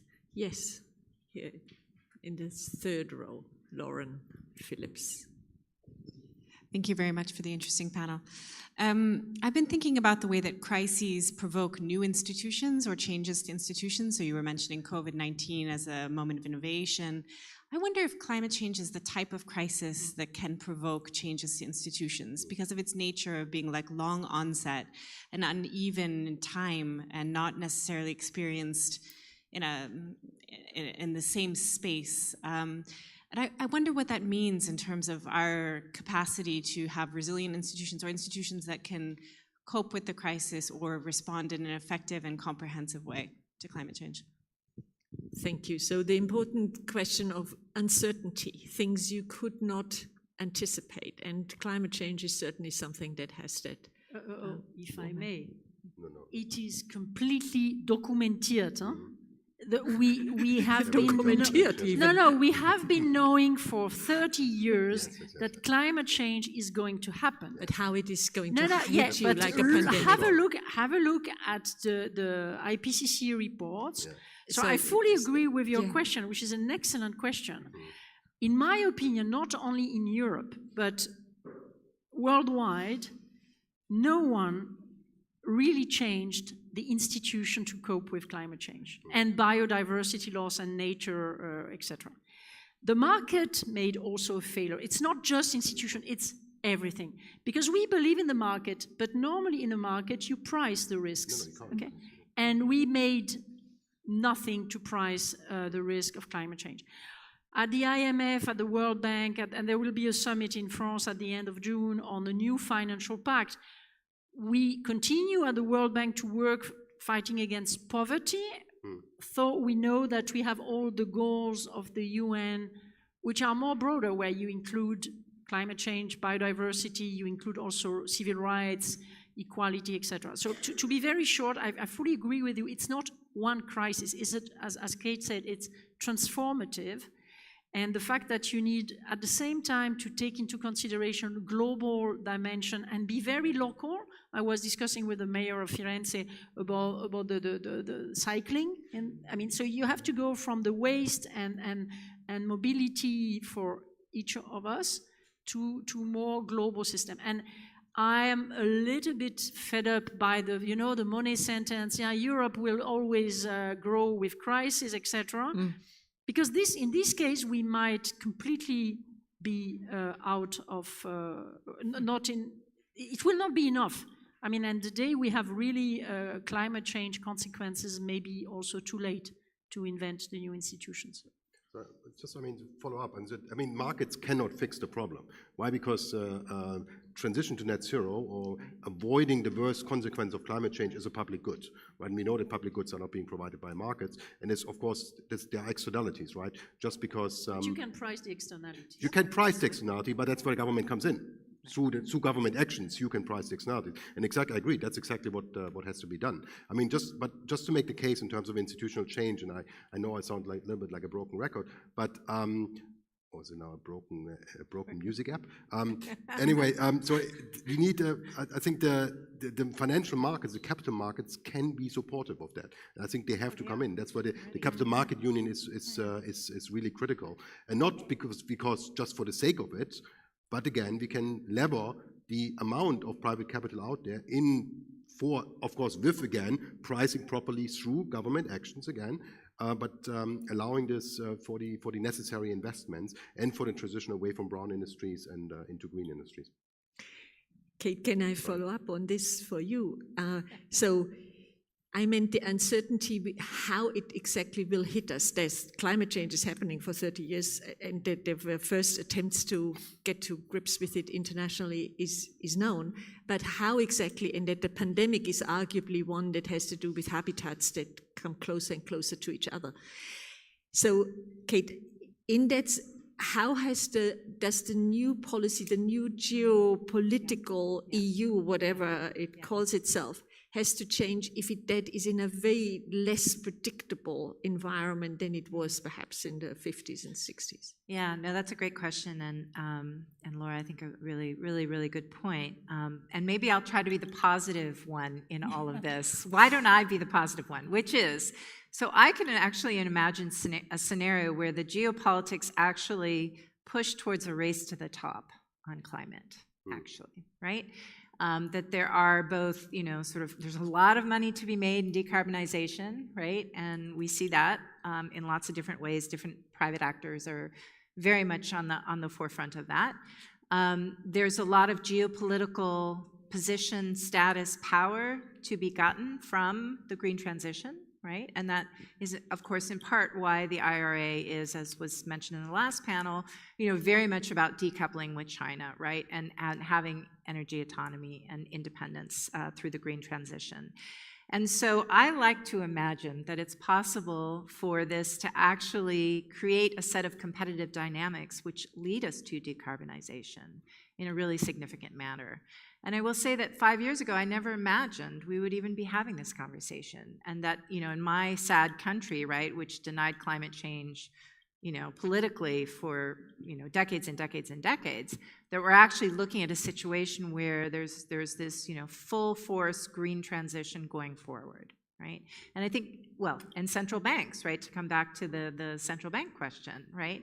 I'm a student of central banks. I've written about them for 3 decades. I never imagined I would see a day when there would be something called green central banking, right?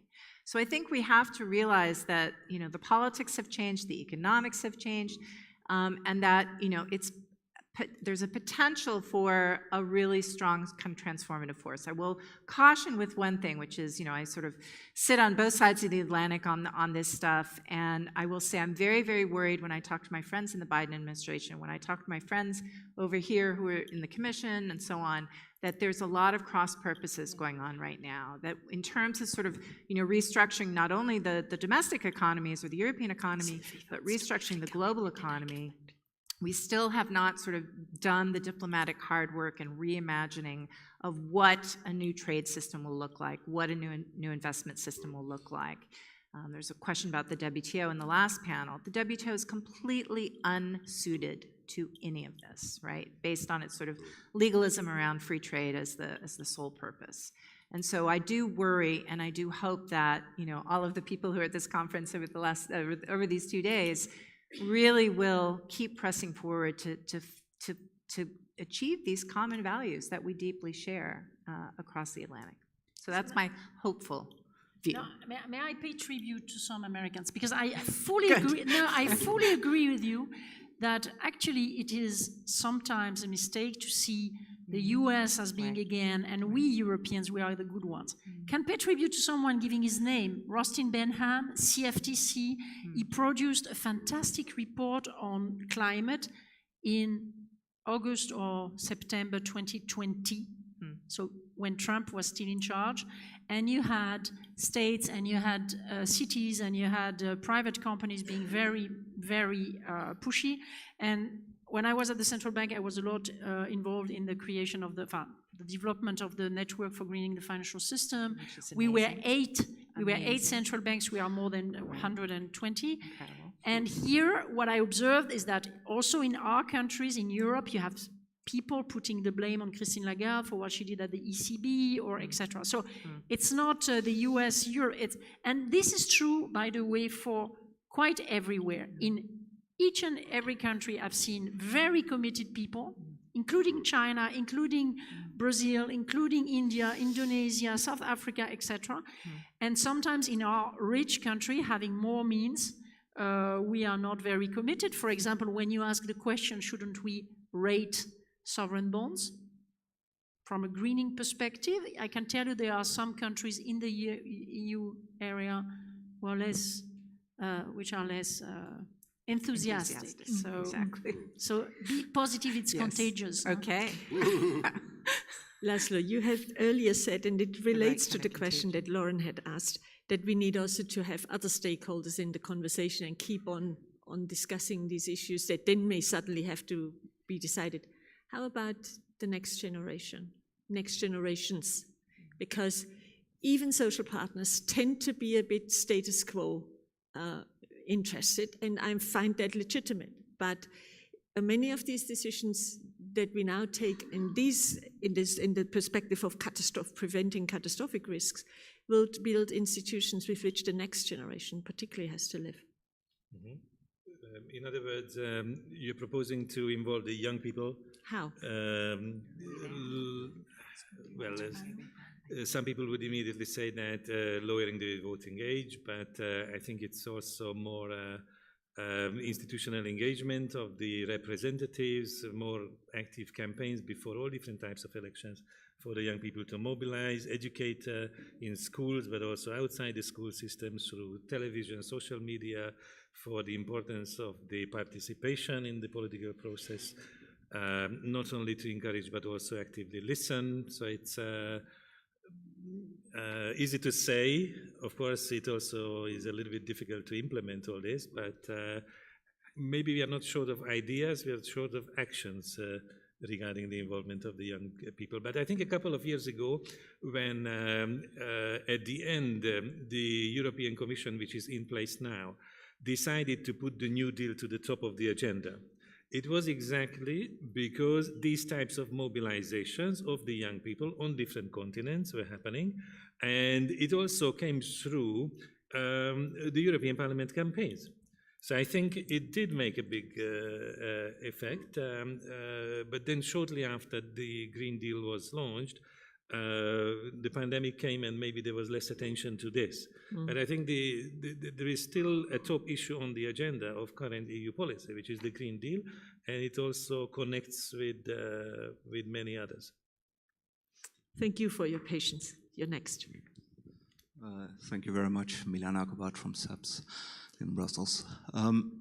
My question is coming from someone interested in the capacity of member states to also do significant investments for climate policy purposes and industrial strategy, perhaps. But does the panel see any implications of their preferences or views on this reinsurance idea for the reform of the EU's fiscal framework? One final comment maybe is that through a single law since 2 weeks ago, the EU prices 75% of its greenhouse gas emissions. So as an externality, it's globally not bad. I have also not fully understood the last question. Can you repeat the last sentence? Yeah. Sorry, there is an EU carbon market that prices 75% of EU greenhouse gas emissions. From an externality perspective, that is not bad. It's the ETS. So, Thorsten, would you like to say? No, you mean the ETS, the decision taken on broaden the scope, etc. of the market. That's what we were saying before. I mean, you need an intervention from governments to allow a market to take place, to price the externalities is the technical word for the negative effects of human activity. And then it can be quite quick. So I agree with you. This was an important step, and thank you for reminding us. But the reinsurance scheme, it wouldn't be. It's trying to find out how markets perceive the future development of climate risks or the cost of fossil fuel. And of course, they have to second guess governments, right? Because the regulation is now making the market and changing market prices a lot. That's why, funnily enough, at the moment, it is to some extent industry that says we need to stick with the plans for net zero because we have to phase that into our investment plans while the governments retract on the basis of democratic pressures. So there is another issue where I see actually a communication in the EU polity where it may be helpful that you also have a layer, and that's the EU, that keeps on track certain policy plans, which the member states themselves feel they cannot. And the Biden plan, as much as I'm all in favor that finally the United States invests in green transition, it is an extremely pro-cyclical policy that tries to do what it has 20 years missed to do, and that creates now financial instability of which we hope it doesn't become systemic again. Other questions? I think we're at the end. We end otherwise soon. Does any of you want to add something that we haven't raised, discussed? And okay. Yes, what I wanted to add very quickly, that in my view, what we are discussing is not anymore just an option. In my view, this is a necessity to go for more risk sharing in various types of insurance. And this is exactly because of the existence of the monetary union and need to make it more sustainable, right? In my view, when the single currency was introduced, then the die was cast to this direction. Of course, the speed depends on many things, decision-making, participation, shocks, and so on and so forth. There is a hesitation, and the hesitation is mainly linked not because of lack of understanding of why risk sharing is important, but because of the fear, not of moral hazard in general, but the cross-country transfers. But in any case, if there is an insurance, there is a transfer, right? There is an implicit transfer, whatever type of insurance we speak about. But this somehow needs to be openly discussed, and the political decision can perhaps also move ahead before it's too late. One quick point. So, I mean, the big problem in the euro debt crisis, and I think you kind of alluded to this with the criticism of the ECB, is that the ECB had to step in because there was nobody else, and nobody was kind of, the governments were not kind of stepping up to the realization that there is a problem, and ultimately the ECB had to take on the role of crisis manager. and go beyond its mandate of monetary stability. And I think going forward, I mean, that comes back to the accountability, that these issues are being put clearly on the table and discussed, and that European institutions get the mandate, again, also politically, but also democratically reinforced to address the issues like climate change going forward, or also having a function in, for example, with new programs like the Next Generation EU, to kind of exploit the scale that we have on the European Union. So, but I think, again, the policies, the challenges, the policies, and the democratic support, accountability, these three things kind of have to go hand in hand. The ideal triangle, yes, we will have to tackle all that. Perhaps not all of this can be done in the conventional way, as we would see that from the nation state, but to some extent I also feel there is a chance for Europe in making a true innovation, because I do not see that the world of nation states has the answers to this. I heard in the last panel a lot that the United States is doing so much better. It strikes me as that being quite a bold statement, especially in the context of climate change and energy security, which is the mirror image. But I'll take it that there is a lot to be done. I hope you enjoyed the start of a discussion and of perhaps some new ideas coming up that we have in Europe, and not having to go the old way. It may also be true that we cannot contain this discussion just with Europe, but have to think about our next neighbors, that is Africa, that is to the east, and that is also to the north.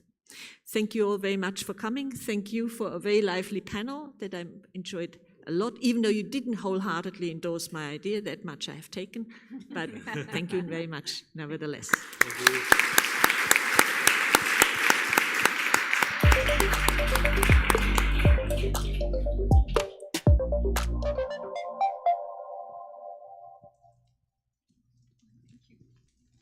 There are a huge number of female scholars in political economy that do fantastic work, but are really not seen as much as they should in the academic community. Political economy, especially comparative political economy as a field, has moved in a direction that excludes a lot of areas where women actually matter and work. So it is not representative of what we think contemporary political economy looks like. The invitation then went out to more or less people we knew, knowing that they do good work, who do not traditionally, gender studies or feminist political economy. Some have made a few contributions, but on the whole, their work is not in that field. And we asked them, why did you not do that? And it concludes ourselves. And what in your work would change if you did take that gender-sensitive perspective on board?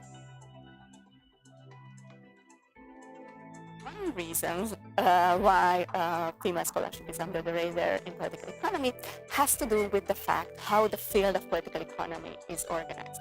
And political economy, as a discipline within social sciences, is a very particular organizational feature, namely that political economic departments are basically non-existent.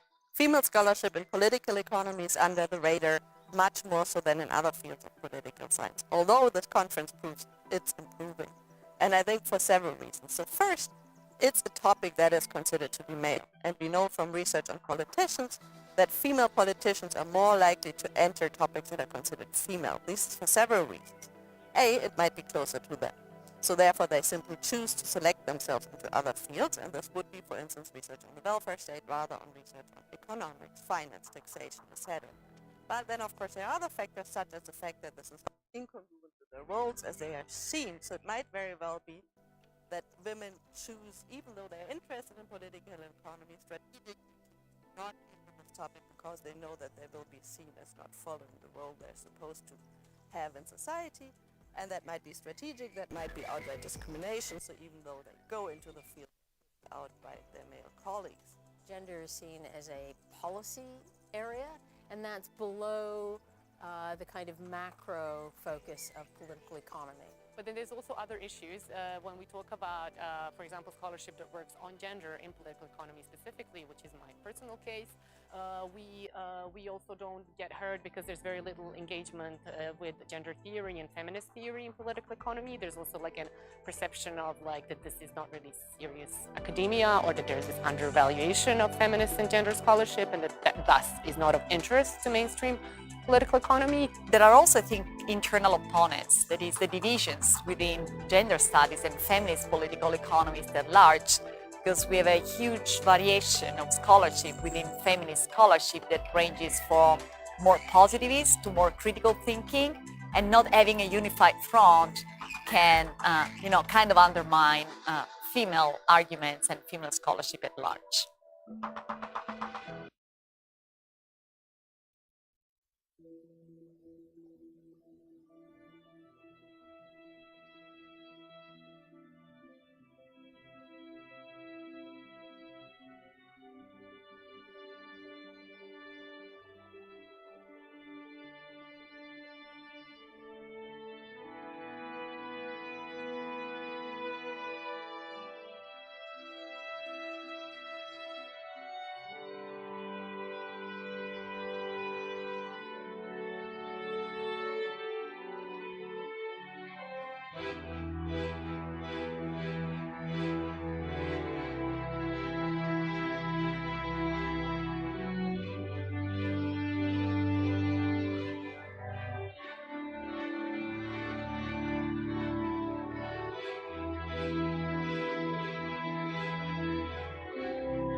Hello and welcome to the 2023 edition of the State of Union, organised by the European University Institute here in Florence.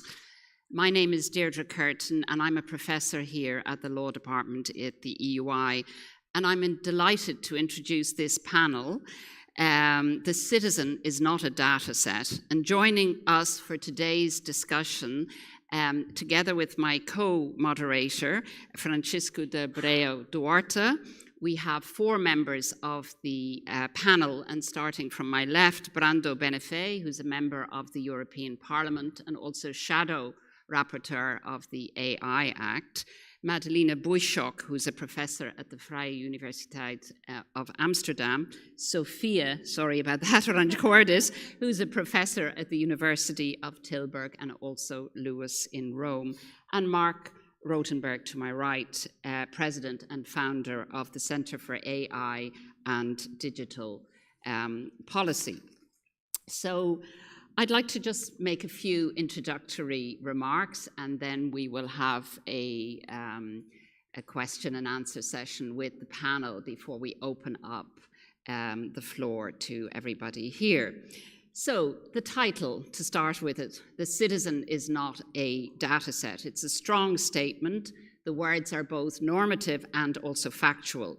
They also express a hope in these times, a hope that the human matters, that there are underlying public values that infuse our public systems, our public administration and governing, not just in Europe, but globally. And that these remain intact in some core and fundamental way, despite the technological changes all around us. And in spite of the fact that the providers of data, the intermediaries who build the data sets and the software, are very often global. While operating in many ways without and beyond borders, they change the way we, the citizen, and the non-citizens are being governed. So these strong words, the citizen is not a data set, are not mine, actually. They're those of the Dutch ombudsman. And the Netherlands has, as it happens, been in the eye of the storm for some years already when it comes to the way that parts of the public administration have used data sets and algorithms in particular to create risk profiles in an effort to spot childcare benefit fraud. And the Dutch authorities penalized families over a mere suspicion of fraud based on the data system's risk indicators. And what happened was that tens of thousands of families, often those with lower incomes or belonging to ethnic minorities, were pushed into poverty because of exorbitant debts to the tax agencies. Some victims committed suicide. More than 1,000 children were taken into foster care. This is already a considerable number of years ago, so the consequences were huge. Accountability still today is limited, although charges of systemic racism within the public administration were promised to be addressed. Now, only this week, a different part of the Dutch public administration, the Department of Foreign Affairs, it turned out, it came into public knowledge thanks to the activity of investigative journalists and whistleblowers, that in fact the Department of Foreign Affairs had been using a discriminatory algorithm when deciding who would be granted short-term visa applications. And this was a profiling system used to calculate the risk score of short-stay visa applicants applying to enter the Netherlands and the Schengen area since 2015. In fact, it was outsourced to a private company operating from Dubai, who had access to all obviously the personal data and also did the initial risk profiling. Now, all of this, just to say that, so not only are there examples, and I'm sure maybe some of you know from your own systems other examples, but in a drive for efficiency, to save costs, to have less staff, obviously AI and risk profiling systems are being used. But it's important to realize that things do go wrong, and awful, sometimes dreadfully wrong, as these examples show. So what we really in this panel want to put attention on is, so what is the responsibility in situations like this for public administrations and indeed governments in terms of the entire data cycle, the development, the use, the application, and also the output. This also in a context where it may, in effect, be contracted out, at least in certain stages, to private providers that are not even operating within Europe. So we want to use a more democratic lens to look at this and to explore with academics who come from different disciplines and have worked on issues of accountability, but also administrative law, the relationship between the citizen and the administration, at a time when Europe is also, and the European Parliament in particular, is discussing the draft AI Act, and I think is reaching, or has reached, no doubt we will be told, a certain compromise position. But in any event, in the months to come, the expectation could be that it's final. This is obviously an important step, but also one that may be out of date very quickly, and that is something that we hope to discuss here. And we are also fortunate enough to have an expert who's been following developments also in Europe from the United States for a long time, and to hear what the responses in the US are to these kinds of initiatives from this perspective. So I'd now like to hand over to my co-moderator for a few brief words and then to ask the first questions. Fantastic. Thank you.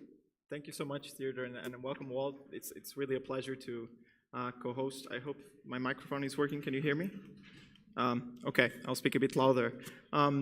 So an important dimension that we want to get from this debate is that we're going past the theoretical dimension of AI. We're past the hype, past generative AI is now a thing in the news. We want to go beyond that and kind of prove that most of the problems with AI, they're already happening. And we want to craft solutions, and we want to discuss them because they're already there. Think about criminal investigations where AI systems are used. Think about credit systems. Think about job allocation. And of course, we will talk a lot about even benefits that the states can grant based on decisions that are somehow aided by these systems.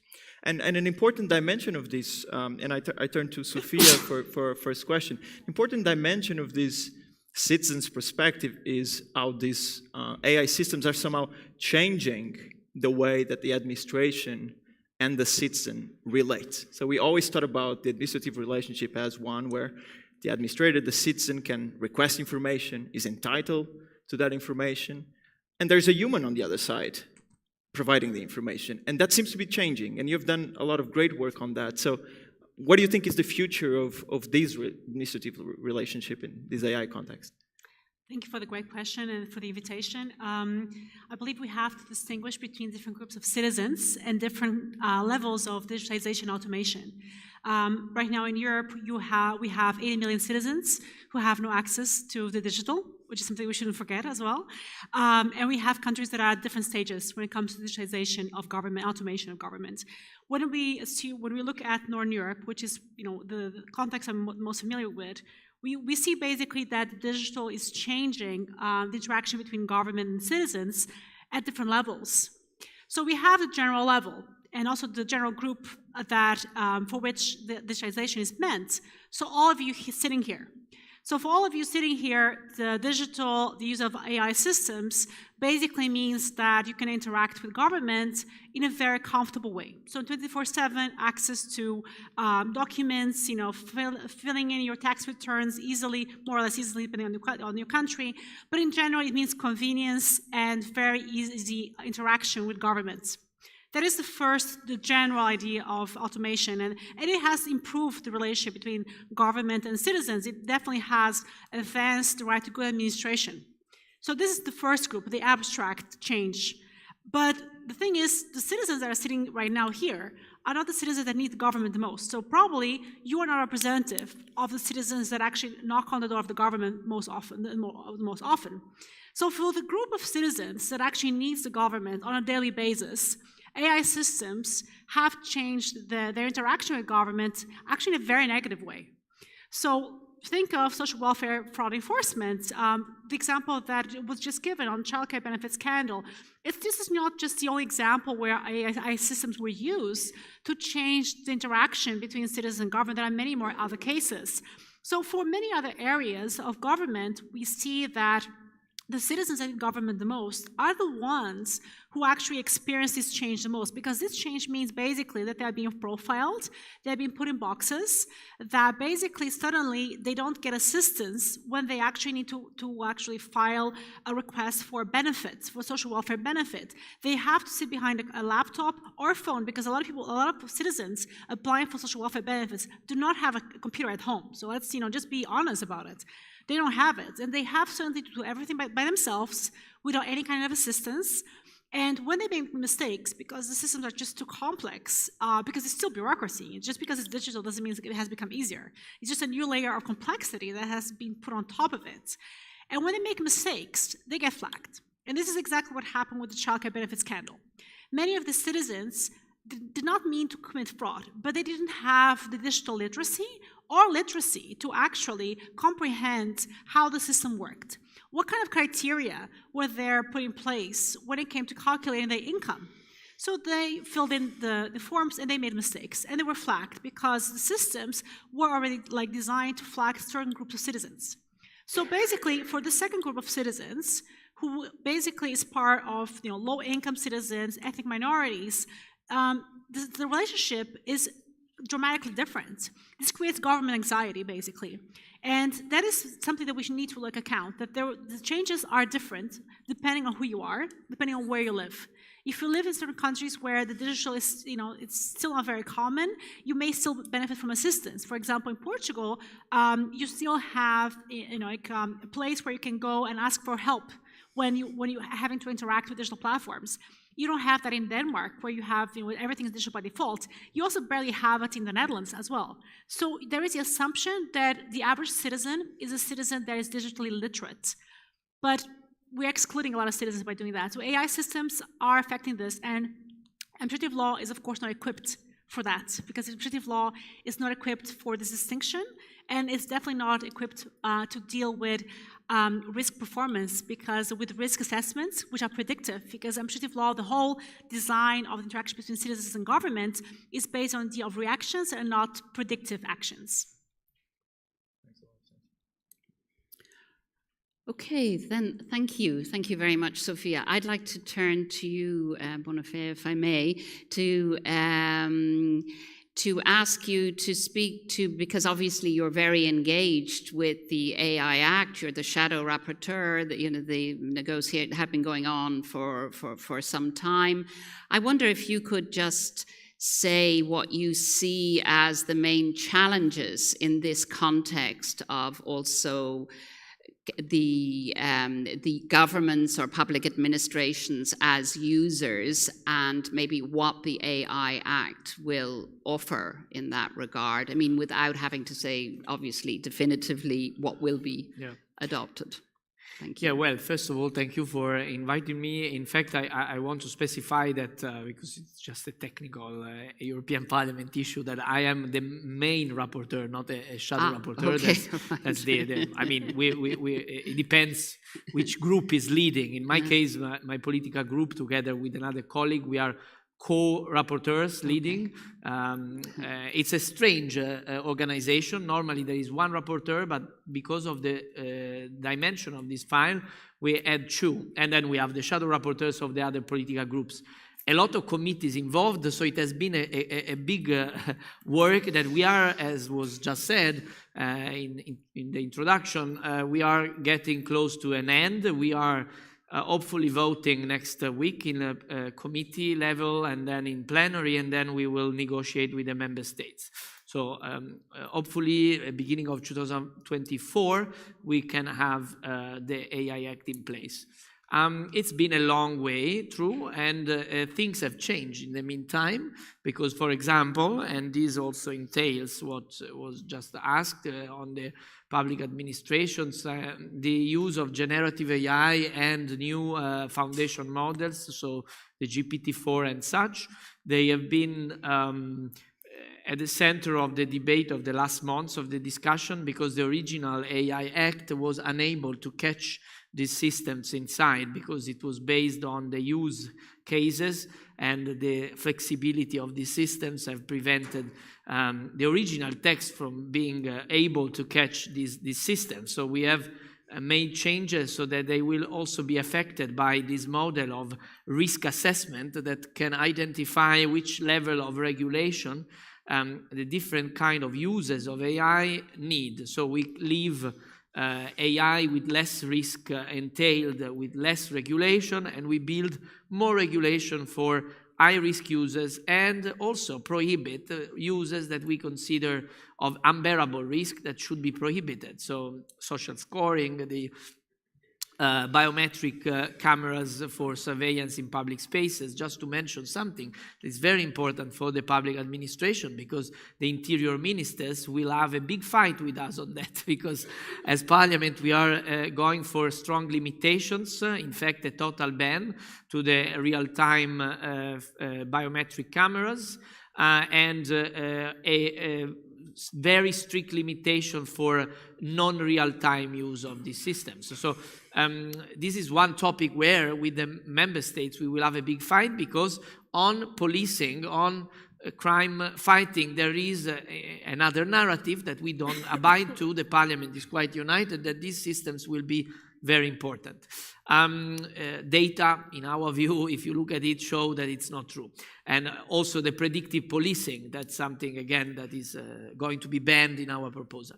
But then we will have, for sure, and I'm sure this will survive the negotiations with the Council, a mandatory registration in a public registry of all uses by public administration of AI, so that citizens will be able to know what public administration is doing with AI everywhere in the territory of the Union. We are also considering that for private companies that might be, in the end, in my view, lost in the negotiation, but we will fight so that the public at least stays for this level of transparency. Then on the delivery of public services, you mentioned the very famous, very debated also in Parliament, the child benefit scandal of Netherlands. And we have simply put in the high-risk categorization everything that deals with this delivery of public services and of social rights and citizenship issues.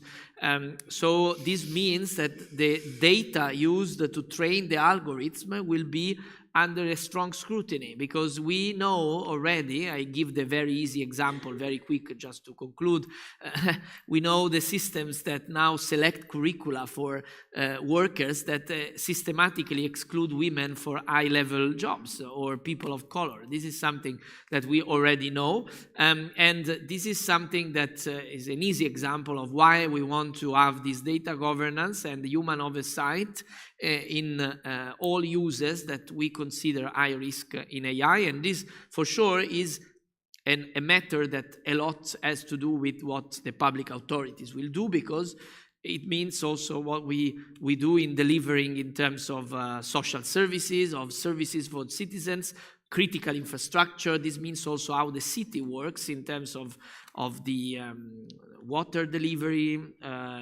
electricity.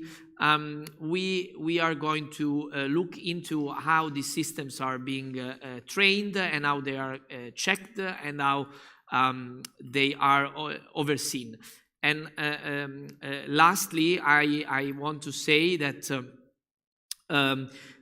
we are also involving at the various governance and enforcement levels stakeholders, including the academia and the civil society, so that there will be a constant exchange also with the supervisory authorities that will deal with how we implement this act at national level and how we govern the whole functioning of the AI Act. Thank you very much. Thank you so much. I think you know, maybe Benefit gives us good news on what we can expect for the regulatory future.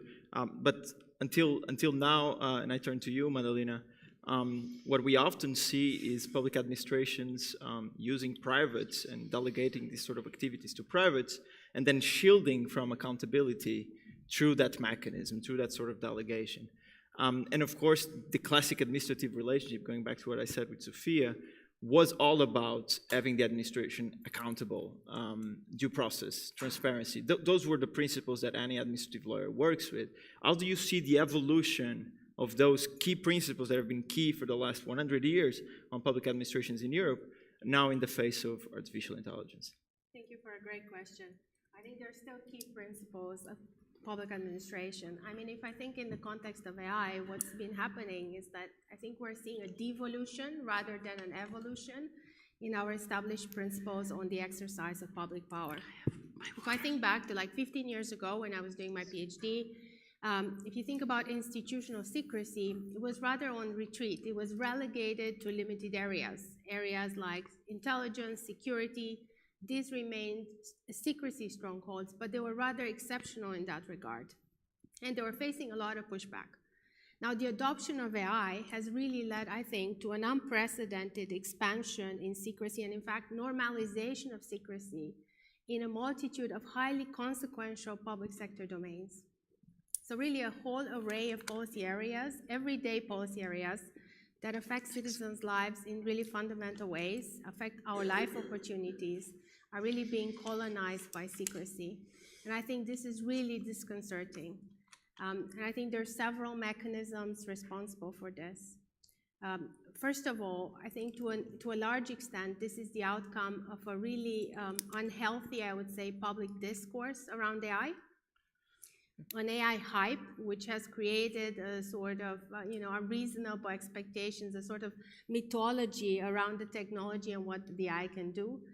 The fallacy of AI functionality, as Deborah Raji has called it, in how we approach, as a starting point of how we approach the technology. Now this, coupled with a lack of digital skills, coupled with a lack of resources, technical savviness in the public sector, which would have allowed for a more thoughtful and discerning approach to the technology, has very much affected how the technology has been adopted. Much too fast in high-stakes areas, without demonstrable evidence that the systems that we're adopting actually work, without proper vetting, without checks on system functioning. And then as a result, not surprisingly, the systems that were being adopted across the public sector, end up being incredibly flawed and inaccurate. And as we heard in areas like welfare, the digitalization of welfare, law enforcement, criminal justice, we've seen the adoption of opaque algorithmic systems that can really cause tremendous harm against especially vulnerable citizens and communities. And still, we keep on seeing these systems being adopted despite growing evidence of real-life harms. So it's proven really difficult to break through this hype. And at the same time, I think, on a par with these developments, what we're also seeing are really, I would say, sustained corporate efforts to really undermine our established institutional safeguards. Transparency as disclosure, for instance, is often declared as unnecessary, inadequate. Citizens don't need algorithmic systems to be transparent. We're told, they wouldn't understand them anyways. This is an often cited argument against disclosure.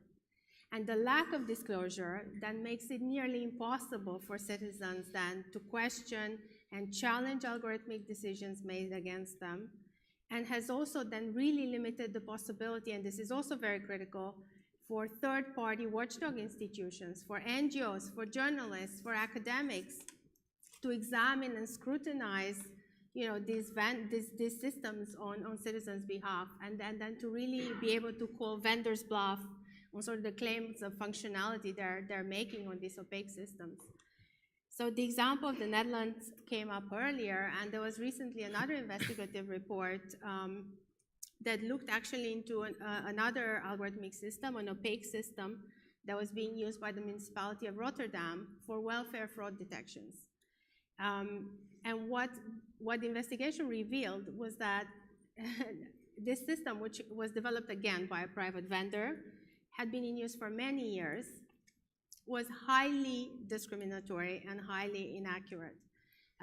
essentially it discriminated against, first of all, it wasn't better than random guessing, and it discriminated against citizens on the basis of ethnicity, on the basis of age, and all sorts of different characteristics without actually being able to predict fraud. So really wrongly flagging citizens for highly intrusive welfare investigations. And what is especially disconcerting is that it took 2 years of intensive investigations to be able to get access to the information that would allow to actually assess this system, even though there is great public interest in us being able to assess this system's functionality. Thank you. So really what we're seeing happening, I think, is that, as this example shows, the stumbling blocks to even begin to exercise algorithmic accountability are really becoming insurmountable. The burden of proof has really completely shifted. It's, we're seeing systems that have no claim to functionality applied across our public sectors on a wing and a prayer as black boxes, protected by secrecy from proper scrutiny.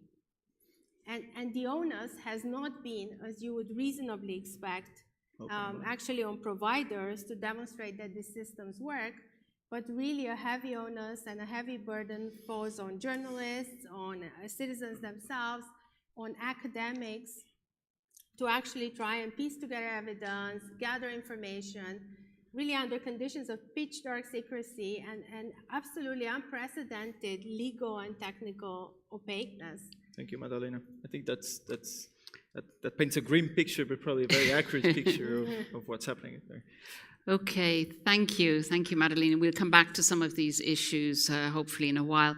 I'd like to turn to the other side of the Atlantic and to see your comments, Mark, and your sense of, whether actually the ambition by Europe, in a sense, to be a model, as it were, in terms of AI regulation, is that something that resonates on the other side of the Atlantic? And what is the response? And there's a lot going on at the moment, even this week in particular. How do you see that evolving? What's your perspective on that? Thank you. Well, first of all, thank you so much for the invitation to be here. It really is an honor to speak with you today. I wanted to say just a few words about the Center for AI and Digital Policy, because I think it will help inform my understanding of how we view the transatlantic relationship and also the evolution of AI policy. We began just a few years ago as AI policy was beginning with the adoption of the OECD AI principles, the first global framework for the governance of AI. That was in 2019. The G20, the same year, took up the OECD principles, and now we have Russia and China, Brazil, Indonesia, and others embracing this framework approach. Then the UNESCO recommendation of 2021, endorsed by 193 countries. And interestingly, as you see the evolution of AI policy, you also see new issues arising, like gender equity, for example, or sustainability. In the current moment, of course, we have the EU AI Act, which we are all following closely, as well as the work underway at the Council of Europe to establish the first global AI convention. And over in the United States, where I think, frankly, we've had a bit of difficulty regulating the digital economy, there has clearly in the past year been several new initiatives to begin to establish some guardrails for the use of artificial intelligence. Our Office of Science and Technology Policy, for example, has announced an AI Bill of Rights. This is, in the moment, simply a report, but it could provide the basis for legislation that we hope that the U.S. Congress will consider. President Biden has said several important points about AI policy. He said most recently to his top science advisors that he did not believe that companies should release AI products that are not safe. And this strikes me actually as the cornerstone for an effective consumer protection policy for the United States. We need pre-existing rules to safeguard individuals before products are released. Well, I see I'm being cut short a little bit on the amount of time. I'm just going to wrap up by saying that we publish annually a big report called Artificial Intelligence and Democratic Values. You can find it online. It includes 12 metrics. I see some of the participants in our research group present here. Nice to see you. It's our way to rate and rank how countries are doing on such issues as fairness, accountability, transparency. Is there meaningful opportunity for public participation? And finally, if I may make one last point, I think what Madalena was saying a moment ago about the black box problem is a very serious concern in this moment as government agencies move from rule-based expert systems that are essentially transparent and can be contested to machine learning systems that rely on statistical inference. The ability to actually prove outcomes is frankly disappearing. And I think we need to be far more skeptical about these machine learning-based AI systems than we are. Not all AI systems are the same. Some we can validate, some we can contest, some we can decide a priori not to deploy. Other AI systems that we rush forward with based on a lot of data we don't understand, I think we should be far more cautious about. Thank you so much, Mark. I think it's as a point of order from all the different inputs, what I feel is that there is a sort of evolution or an evolution towards secrecy, and the fact that these AI systems do work often in mysterious ways through these so-called black boxes makes our entire administrative system very difficult to react to that, because we all departed, mostly as lawyers, from the idea that one could understand the decision and could ask questions about that decision, and the human on the other side would be able to justify. That's the essence of our administrative classic relationship. So for me, that's the most worrisome part of what I got so far. Maybe we will just ask you a question to MEP Benifei on, is product liability as a strategy a good way to tackle this sort of changing relationship? Would a fundamental rights perspective, for example, maybe be more suitable? Well, we need to consider the way the EU has its competences and its way of working. And so the way of using a regulation that substantially puts rules on how users of AI products entering the market can be regulated is a quite flexible instrument, because with some stretching we have put in provisions regarding de facto labor policy, also fundamental rights. In fact, I didn't mention that all the users in our proposal, and this is something we will defend very strongly in the negotiations, all the users, so the public administration using it towards citizens, will have to establish a fundamental rights impact assessment to look more closely by those that are using it, not the providers developing, but the actual user, what are the impacts on fundamental rights and how to mitigate the risks, also in a more concrete, close to the public moment of the life cycle of the AI. So we were able with this approach to do many things. So I think it's a good way of using this market regulation approach. And obviously, I conclude on this, we will need, however, other legislative acts to go further into some aspects. For example, on the liability, there is a separate directive on that, because not all about the liability can be done with this regulation. But that's already a lot of things. Okay, thank you very much. I think we could have a long discussion on these matters. Also, I mean, I would query whether the supervisory authorities, which are modeled on the product liability, it's a different kind of product in a different era is really adapted. I think there are lots of issues We there. have been discussing But we have to see how that actually pans out.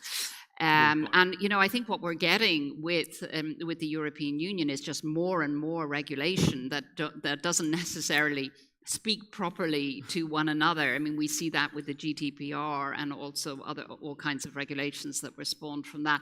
Listen, unfortunately, MEP Bonifeo has to leave us in about 5 minutes, so I would like to open the floor and ask for questions specifically to you, if you don't mind, and then we will continue the conversation. So to whom can I give the floor? Would anybody like to ask some questions? All right, so maybe you can, Emilio, you have the floor. In June last year, the Court of Justice, replying to a preliminary ruling posed by the Belgian Constitutional Court, accepted the validity of the EU directive on PNR, but was very clear in excluding the use of artificial intelligence when playing with the algorithms which are designed to detect the possible risk of a passenger. So this is an interesting precedent and maybe should be taken in account also for other algorithm-based application. Okay, I might collect some questions. There's 2 more in any event here, so you have the floor, and then Louise. Thank you. I'm Christian Meiber, the legal advisor and data protection officer of the Institute, and I would be especially interested in data protection. You know, we are here in Italy, and there was a very recent decision of the Italian Data Protection Authority, and they banned the use of ChatGPT. Very recently, they withdraw this decision. But in this field, in the field of data protection, we already have a legal act which exists since 2016, the GDPR. And therefore, I think data protection is a field where we already have to make up our minds. You know, on the European level, the European Data Protection Board established a task force in this field. And the results of this task force will be very interesting, I think, also for the upcoming AI Act. So I would be really interested in your views and opinions on data protection and AI. Thank you. You'd like to go ahead? Yeah, now? I will answer because otherwise I don't have the time. Just very briefly, in fact, I see a connection between the 2 points raised because I mean, we have already many principles of our charters, we have laws, we have different levels of legislation that are already applicable to AI, are already exerting effect. And in fact, the issue, and it's good that it's like that, there is no, in my opinion, there is no shyness in applying the existing norms. And in fact, in my view, we could discuss if it was good or bad for the Data Protection Authority in Italy to act like that, but finding the problem, I mean, how could we ignore the evident problems that were put in clear to the light by this action? And I was in US, in fact, I visited also the Center for Democracy and AI in those days. I was in US during those days of that decision, and everyone was talking about that. So it was interesting to see not even the Brussels effect, but the Italian Data Protection Authority effect in US, because I was in a debate with hundreds of people in this privacy conference, and the main question was about this decision in Italy. But I think that, yes, there is the task force, and there must be some more uniform approach. This is what we are trying also to do with the AI. But again, this is more of a political issue that entails more generally, can EU deal with this in the present state of how it is organized? Should it have more a unified approach on also when we look at the data issues? Because yes, we have the GDPR, but then on the enforcement, then on how things are happening, we still have limitations. And also the AI Act, we are discussing on which limited exceptions to GDPR are in there, and there is a lot of discussion on that. We found a compromise in Parliament, but I'm sure we will discuss more with the member states, because there are issues. I give you one example. When you need to correct biases by AI systems, it's difficult to follow the GDPR as it is, and we have written an exception for that, because otherwise the data that you need to use for correct biases will not be there. And there is a conflict between EDPS, that doesn't like that very much, and the FRA, the Fundamental Rights Agency, that totally supports our approach. So you see, it's a big debate, and we still need to work on that for sure. Thank you very much, and see you soon. Thank you. And in the end, it will also be the court that decides on how it all fits together or not, as the case may be, depending on court cases in the future. All right, well, thank you very much for joining us, and we are, of course, sad that you have to leave us.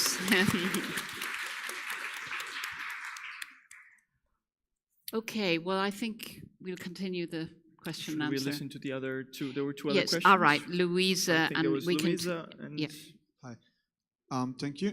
Sophia, you mentioned that they have a lot of people without computers, or they're non-oriented to technology, and you suggest that maybe the countries need to give like digital helps. Why not to trust on the market, on entrepreneurs or something? Because last time I checked, the government used Windows 97.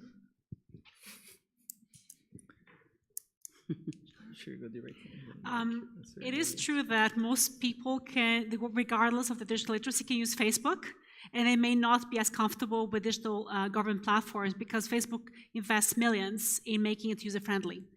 But that doesn't mean that we should delegate many of these tasks to private companies. Perhaps we should learn from them, for sure. We should invest more in making sure that there is more user-friendliness. But I'm not sure the governments have the budgets to actually to acquire user-friendly softwares in a way that is open, transparent, that there will be no proprietary exclusions. Because that's the thing. A platform that is very user-friendly comes at a very high cost, and that price is perhaps way too high for what governments are willing to pay right now. So we need to change the policy. So we need to change the policy of saving so much when it comes to user-friendliness. And I wouldn't say we should delegate it, but we should definitely learn from good best practices in the private sector. So I'm definitely with you on that. Mark, I think you would like to answer also the previous question too. Well, I thought Emilio raised a very good question about the PNR decision from last summer in the Court of Justice. And to me, what was remarkable about that decision, it was unfortunate that the directive was upheld, because it does appear to be a form of mass surveillance. But as I read the court's opinion in that case, it said that the use of machine learning techniques would be incompatible with the protection of fundamental rights. And it cited Article 47 in the Charter to provide for meaningful redress. And the related point in the realm of AI policy is you hear a lot of talk nowadays about the need for explainability. But to me, this is a very weak term. Explanation can be a form of justification or rationale. It's the reason that the result was produced. But the result, in fact, may not have been correct.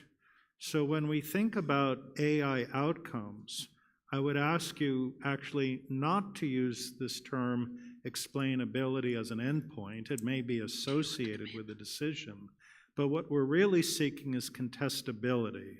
It's the ability to challenge a result. And if I may also quote here Karl Popper, who said that if a statement cannot be proven to be false, it can also not be proven to be true. Yes? Because in our logic of the scientific method, if we can't replicate a result, we have no basis to believe its truthfulness. And I'm really trying, and again, this is Madalena's very important work on public agencies and AI, but I'm really urging you to think critically about machine learning technique. This is not all forms of AI. It's a particular form of AI that relies on statistical inference.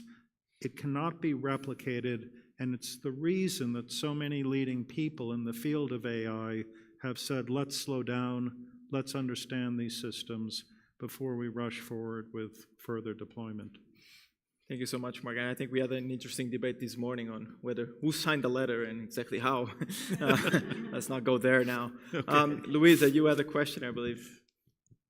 Yes, Luisa Marin, EUI. Yeah, originally this question was meant also for Brando Benifei, but of course I think you can reply the question. And yeah, of course, on the one side, it is interesting that the European Union is having an AI Act, but at the same time, I think the European administration is already integrating AI technologies into its function, into its operations. And I think, for example, that ETIAS is going to be soon into force and adopted, and there an agency, Frontex, is having a very important role in the definition of the risk criteria underlying the functioning of the screening rules algorithm.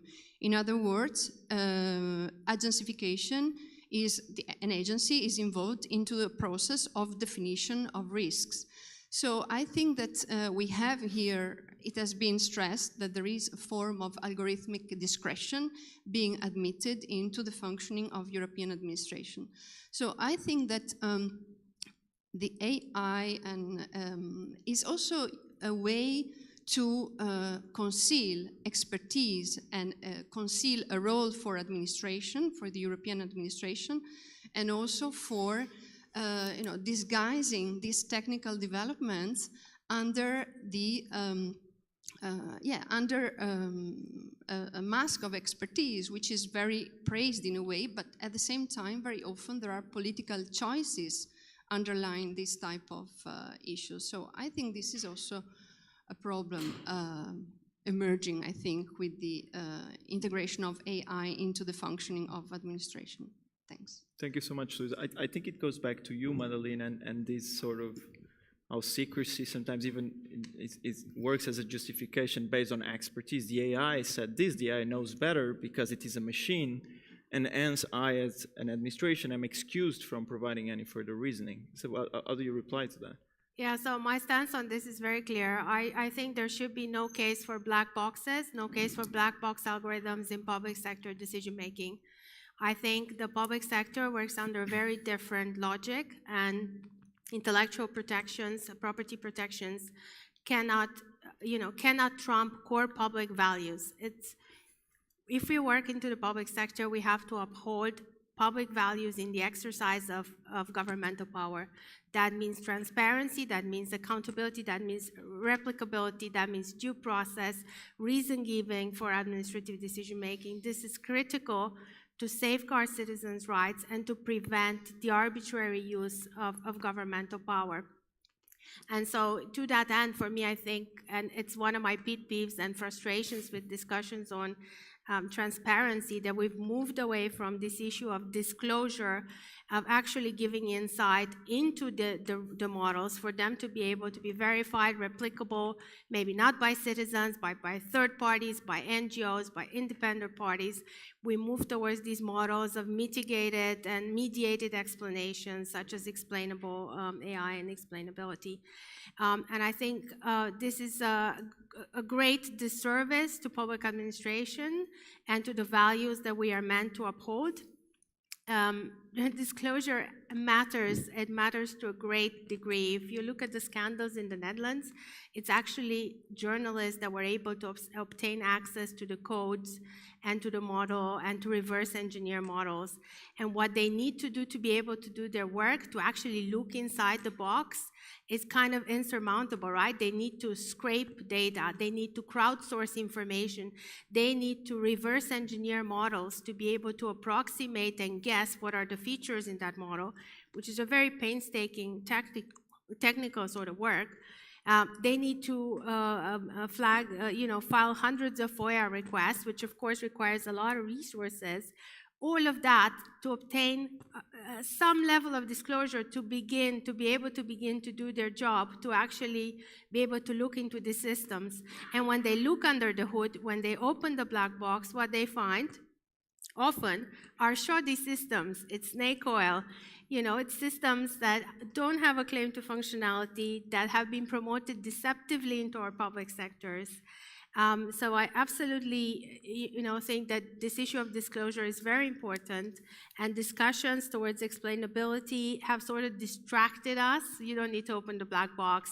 We can just approximate, model behavior, and you sort of get an understanding of what's happening. No, if you look at what companies are doing, when journalists are trying to look into their models, they're throwing hacking laws, privacy laws at them, threats of legal action. If you look at Facebook, they've closed down research on, Algorithm Watch, I think, independent research. NYU Ad Observatory was doing research into political ads on Facebook. Again, they closed down that research. Clearview AI was issuing subpoenas to independent journalists that were trying to look into their models to scrape data. So I think this is denying the relevance of disclosures transparency feeds into a convenient and self-serving narrative to the industry. And this is where it goes back to sort of proprietary models and product liability as well, and sort of different ways of looking at it. But I think we're running out of time rapidly. So Sophia, would you like to come in now with any wrap-up comments? Just a couple of concluding remarks. As an administrative lawyer, I think we have to think about what the protections that we can give to citizens when these decisions are issued, the decisions that are partially automated are issued. And I think we need to think back to what the model of administrative law was, and it was always one of making sure that the inequality between public authorities and citizens would be compensated for. And we are losing that out of sight. Administrative law is a field that is always characterized by inequality. And as such, we need to make sure that that is the most important thing, that we compensate for it. And that means, more transparency, no proprietary systems, of course, just like Madalena explained, but also a new vision of administrative law, where we also make sure that citizens are given more guarantees, are given more meaningful interactions with government, especially vulnerable citizens who might actually be more often targeted by the systems. Thank you, Sophia. Then Mark, would you like to? We've already been told as the session ended, but nevertheless. Well, again, I wanted to thank you for this very timely panel, but I want to add a note of urgency. And I think it's very important to understand how rapidly this technology is evolving. Deidre and I have been working, I know, in the digital policy realm for quite some time, but I've never seen anything like this. And there is a real concern in this moment. This is not AI hype, so I'm going to be careful. There's a concern about the inability to lose control, if not of the systems, of the organizations deploying the systems. And so we need to put in the regulation, we need to put in the guardrails, we need to establish the safeguards to ensure that our democratic values are preserved. Because there is no reason to believe going forward, in the absence of effective democratic oversight, that this technology necessarily produces social benefits. That's the urgency of this moment. Thank you, Mark, and thank you to the whole panel for a very, I think, stimulating and I hope important, giving a slightly different perspective. So I'd like to thank everybody for joining us and to stay tuned for the next panel. Believe it or not, should the EU create its own superstar tech firms? So from a follow-up from a very different perspective, we didn't quite manage it within the panel, but the follow-up hopefully will. So thank you very much to everybody.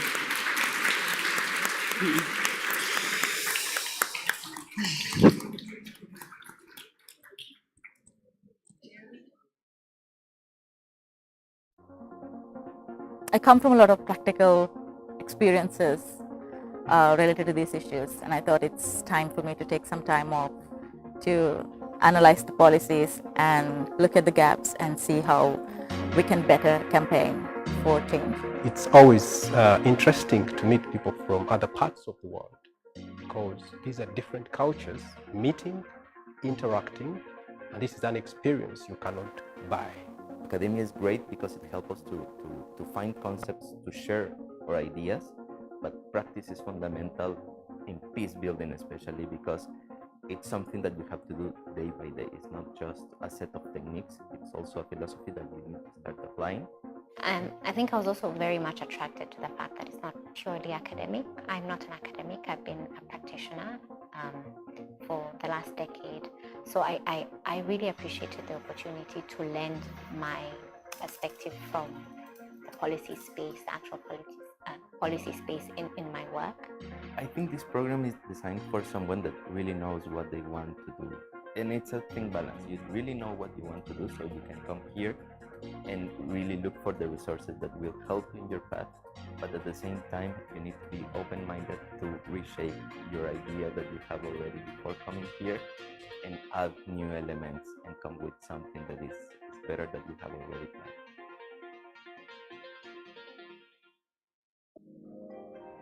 My name is Lotta. I'm a third-year doctoral researcher at the Department of Political and Social Sciences. I identify myself as a first-generation academic. The EUI has a special initiative for those individuals who identify themselves as first-generation academics.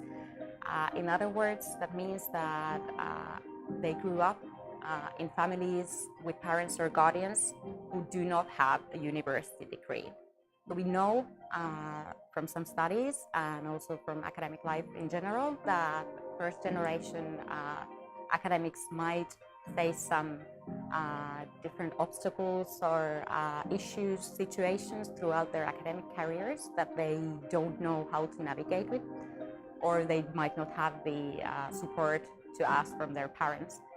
So the purpose of the initiative is inclusiveness and just to enhance diversity within the academia and provide support networks for these first-generation researchers. So the academic services facilitates kind of like networks or these other areas for exchange through, for example, putting together peer groups, or they host meetings for first-generation researchers together with some more senior academics and professors included. The EUI Alumni Association also provides a mentoring program for those who identify as first-generation researchers. And that being said, equally, some of the professors and senior research fellows at the EUI have made themselves available for individual meetings. For myself, it's more of just kind of this network I know I can rely on. I can go to people, I have contacts if and when I face some obstacles or issues throughout my career. So it is not just for the moment while you're doing your PhD here, but of course you create these support and peer networks that then will last throughout your career.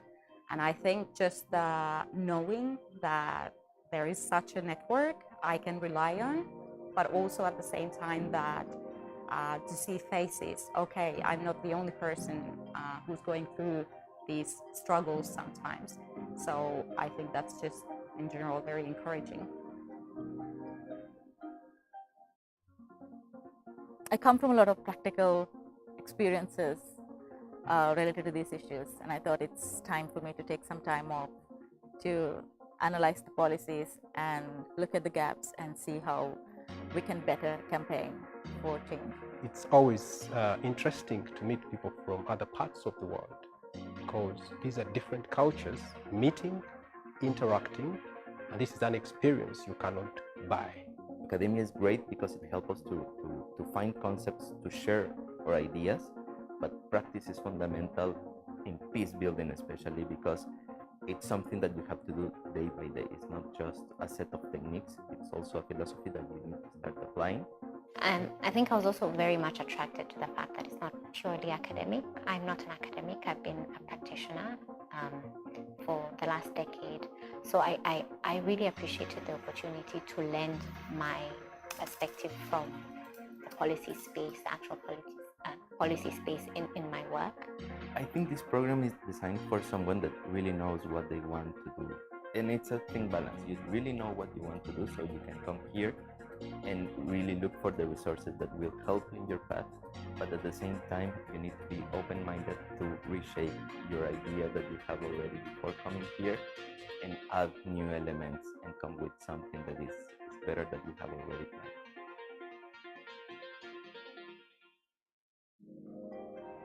My name is Lotta. I'm a third-year doctoral researcher at the Department of Political and Social Sciences. I identify myself as a first-generation academic. The EUI has a special initiative for those individuals who identify themselves as first-generation academics.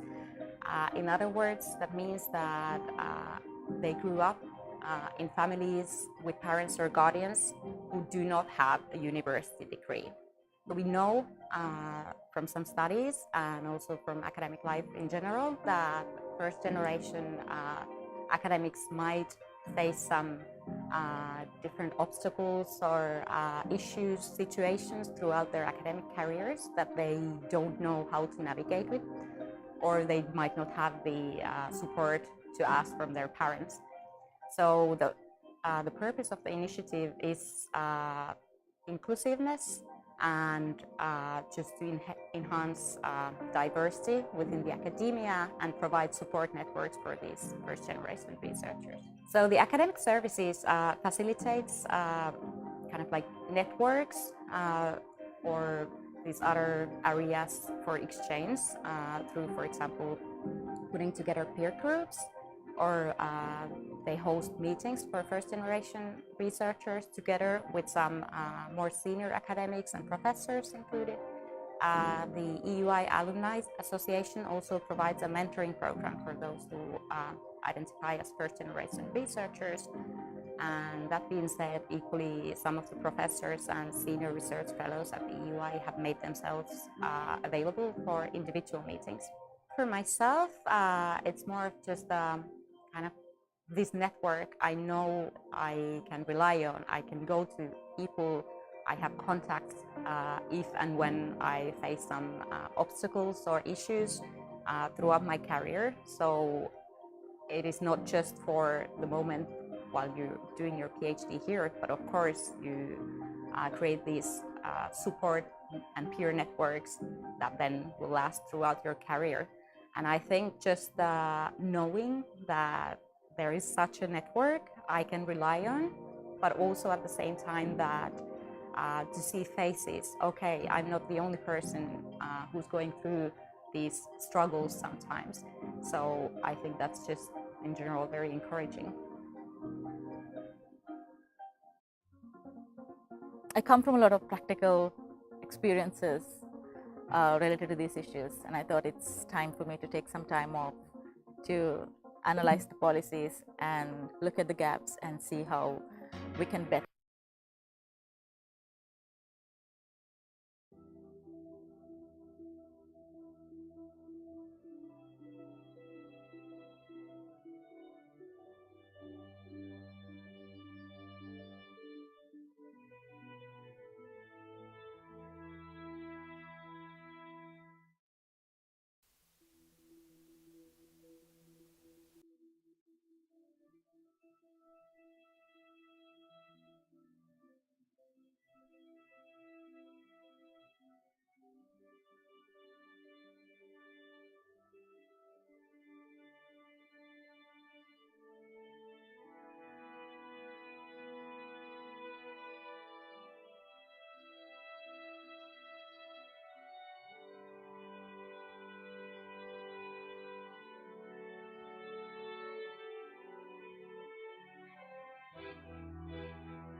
Good afternoon, and welcome to the 2023 edition of the State of the Unions organized by the European University Institute here in Florence.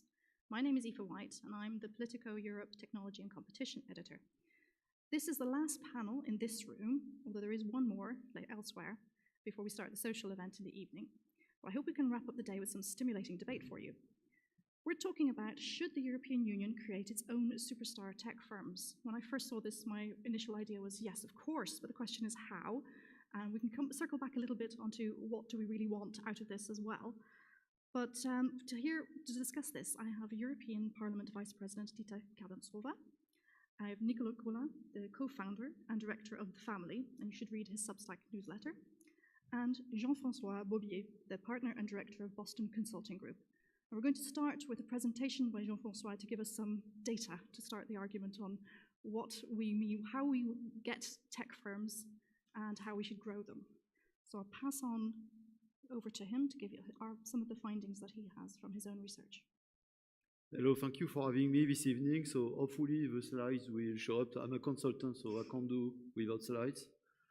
So I'm kind of, okay, here they are. So while I'm here today, so first of all, it's a topic that's very passionate for me because when I was, like a lot of us, disappointed to see how that most of the big tech companies in the US, when you look at their market cap and you combine them, they are worth more than the market cap of our own stock markets, and they were created like 25 years ago. So, I mean, we missed the last revolution. Probably we should try to succeed in that one. That's why 2 years ago we teamed up with the EIC. We are part of their club called EIC Scale Up. We have overall partners in that. And the research we did with the EIC was to interview the 40 members of the Scale Up group that are coordinated by the EIC. But on top of that, also, we interviewed investors, and we had also a broader survey with more companies. And I'm going to share with you some of the results and what we learned from it. But before I do that, just wanted to give some additional data also to help the debate. First of all, when we talk about deep tech, so deep tech is the techs that are about to come, as opposed to the digital techs that are your phone. So it's already done, they improve, but it's already in your pocket. The deep techs are techs that will happen over time, quantum computing, synthetic biology, advanced material. They are in between the lab and commercialization, and so we still have a chance to succeed in this domain because they are not there yet.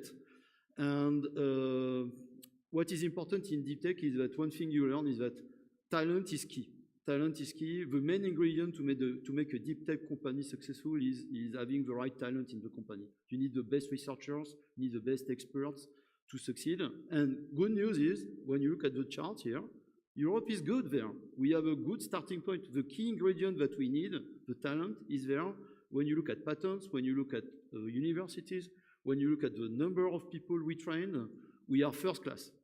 Actually, we can even say we are even better than the US, for example. But, there's a but, when you look at now the money that goes into startups and deep tech startups, so this is money, this is the data we took from Dealroom, it's very clear that for €1 that goes to a European company, there are 3 that go into a US company. So big disadvantage, even though we have the same talent at the beginning, right? Remember, we need talent to make this happen. So there's some a lag and some things that specific to Europe we need to correct. So another piece of good news is we are catching up a little bit. When you look at the trends, the growth in the investment from Europe starts from a low basis, but it's faster. So you can see we go 3 times, the investment go 3 times faster than the US. So that's good news, but still they start from a very high base. And another thing that I like about Europe is that when you look at the deep tech sectors that we tend to invest in, we tend to invest in climate and sustainability, which is core to our DNA and I think important industries for the future compared to the US. Another thing that last piece of data I wanted to share with you, and then I'm going to share the result of the scale-up study, is that when you look at the late stage funding, which is the most important one, when you take startup funding, 90% of the startup funding is actually growth funding. 10% is seeding, round A round, but then the rest is B round and above. You will be surprised, but half of the money that our startups get come from outside Europe, US or Asia, but not from Europe. So something also to meditate about. So the study, I mentioned the study we led with EIC. We published a paper last year, in August last year. We found 4 impediments that are specific to Europe that maybe we could try to solve together today, hopefully. So the first one is, obviously, I just talked about it, financing. When you look at some of the figures I've shared, we have a clear disadvantage, and the figures are very clear, 3-to-1 ratio with the US. And there are reasons specific to Europe for that. Another thing which we learned, so it's come from the founders. Another thing that is important in Europe that is lacking is that the founders, in a nutshell, they feel that they are alone. So a deep tech founder is typically the researcher that comes out of a university. He has a PhD. He has developed a very impressive tech, cutting edge technology. And then he goes and found his startup. But as you know, it's very hard to be super good in super high tech and then to know about HR, finance, and growth and roadmaps. And so it's actually very hard for them to get started, and they need support, and they feel they don't get supported enough. So for example, the investors, the European investors, they typically sit on their boards, and they give advice like be prepared for the next round or something like that, which is not very helpful. They want more, they need more support, more senior support, and that's something that came up a lot in the discussion we had with them.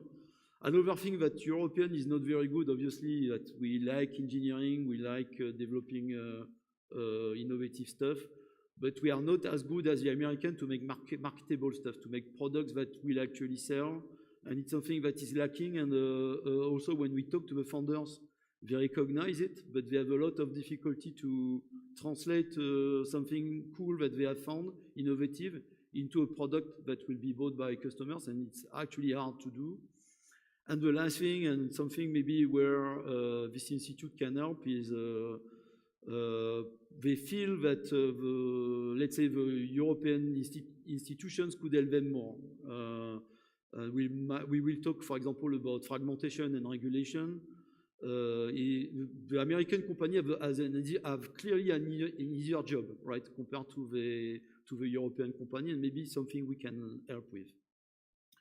So the first point I mentioned was the financing. So remember the funding discrepancy between US and Europe. But when we ask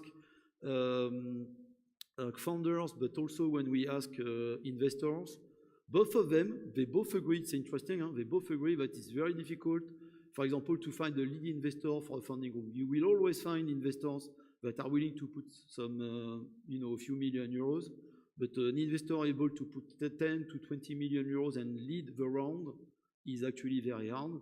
There are not so many people who are able to do that in Europe.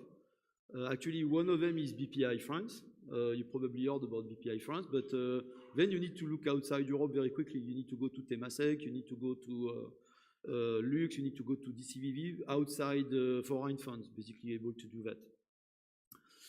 Another thing is the founders believe that the investors are risk averse, so they tend to give just enough money to wait for 1 or 2 years, and then they say to the founder, okay, we see you back in 1 or 2 years, be cautious about the money you receive, spend it well, and so on and so forth.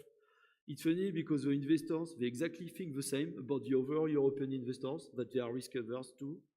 And when you talk to an American investor, at least until last year, it was more like, if I give you 10 times more money, what could you do, right?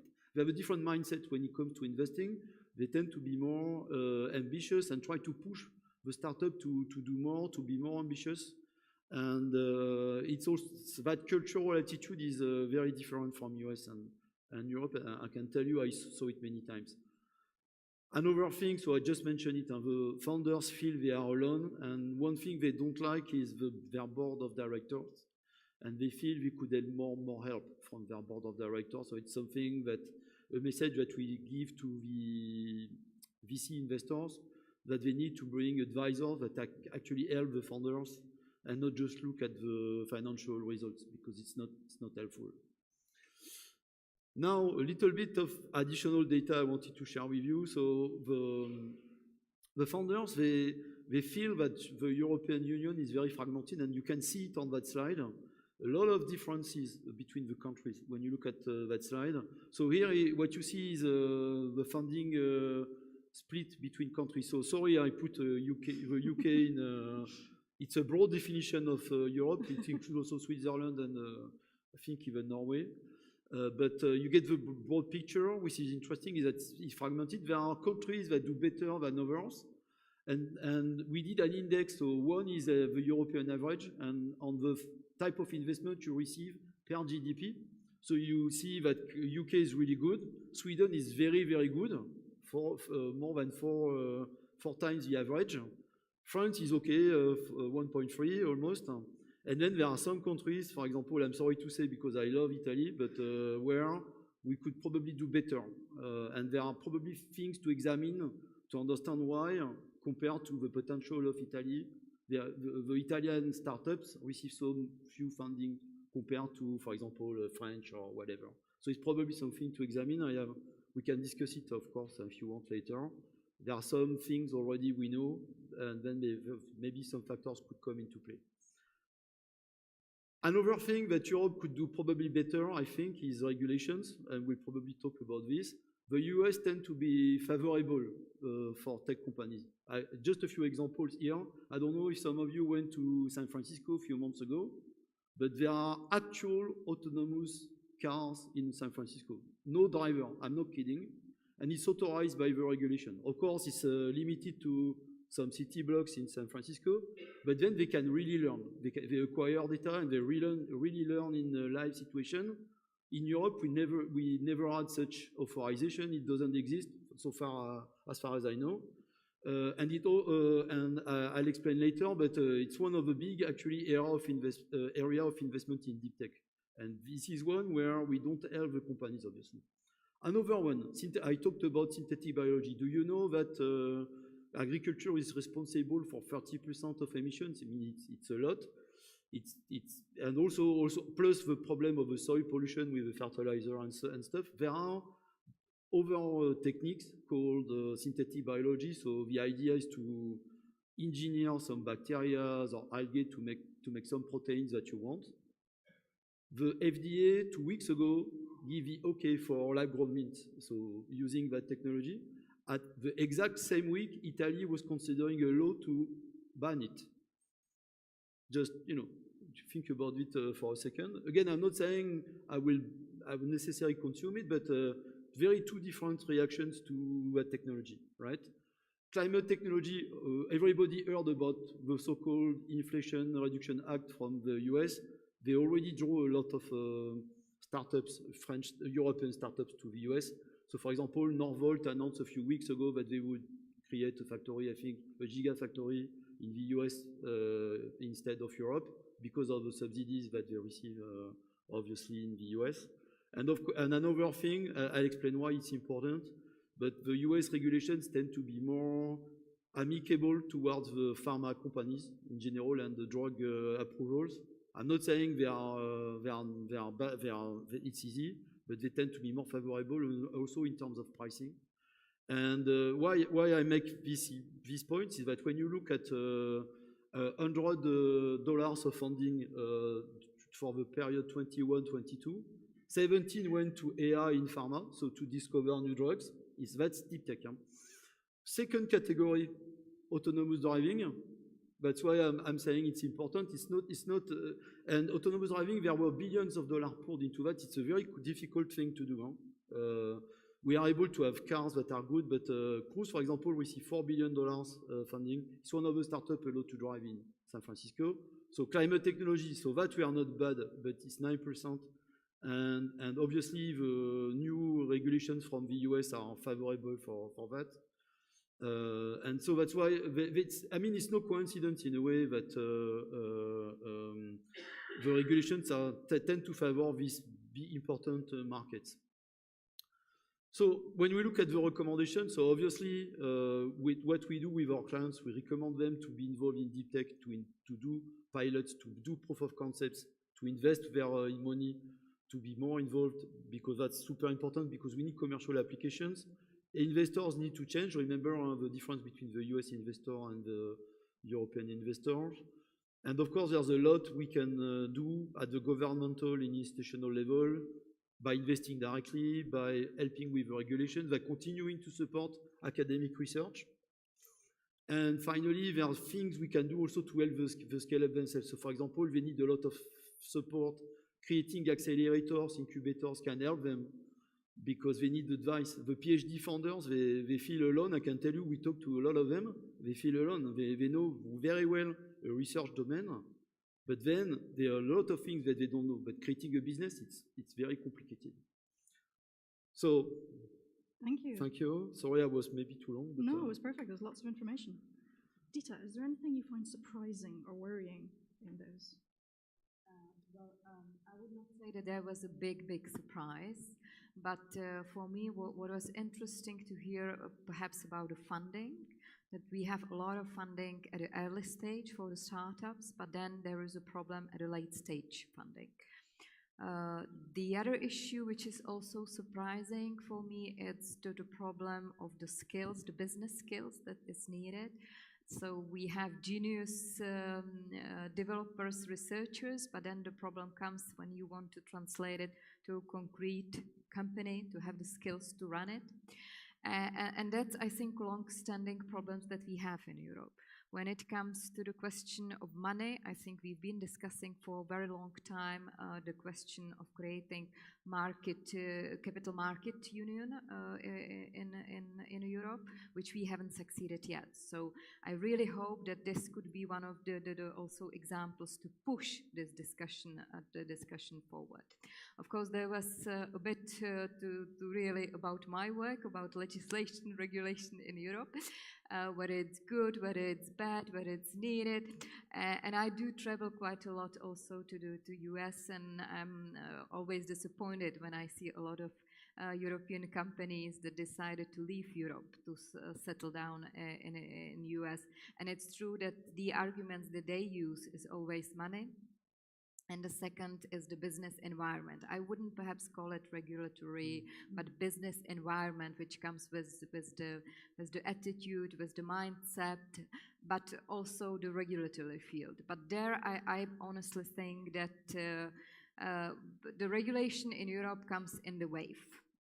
I remember when we started with the first regulation on e-commerce 20 years ago, when we had a boom, internet boom.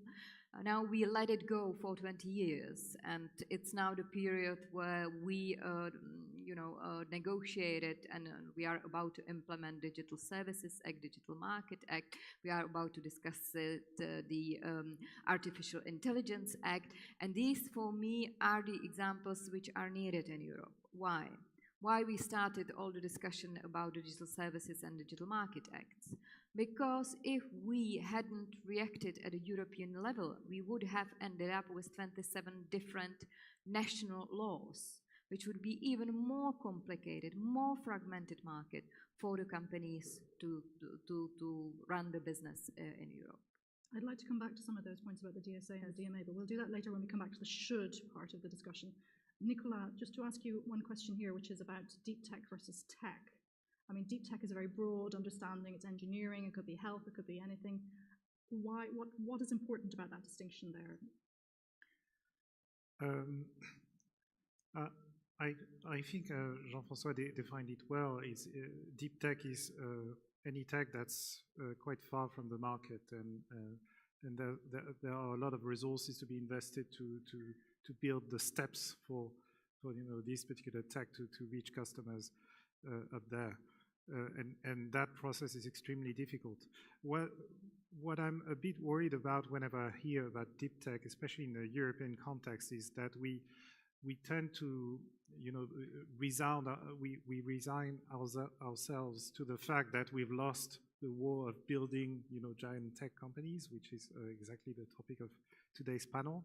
But then we say, okay, we've missed the digital opportunity, but there are many other new technologies coming down the way, and we should seize those as the European opportunity to catch up on the Americans and build our tech companies. What I believe is that not every tech is created equal. Not all techs are created equal. There are there are some technologies that trigger an actual techno-economic revolution, transition or revolution or whatever you call it, and give birth to a new paradigm, a new way of life, a new functioning of the market. And that only happens more or less once or twice a century at most.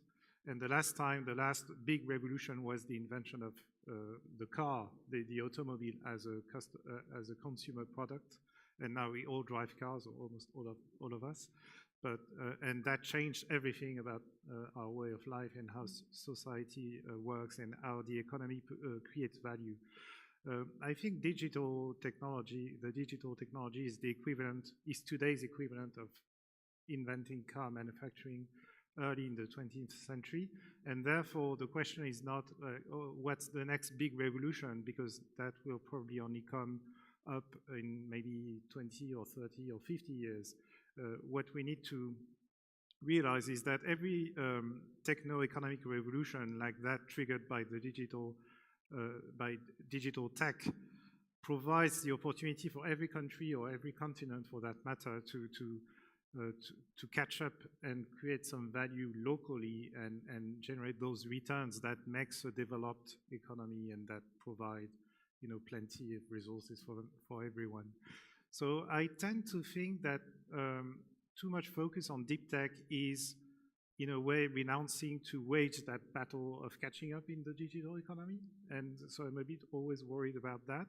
On the other hand, it's true that deep tech and tech, if you define digital tech as tech, short name, deep tech and tech can combine one with another, and deep tech can contribute to inviting the techno-economic revolution in sectors or industries that have been so far very resistant to embracing the new paradigm, and that is true in agriculture, that is true in the pharmaceutical industry, that is true in many industries that Jean-François covered in his presentation.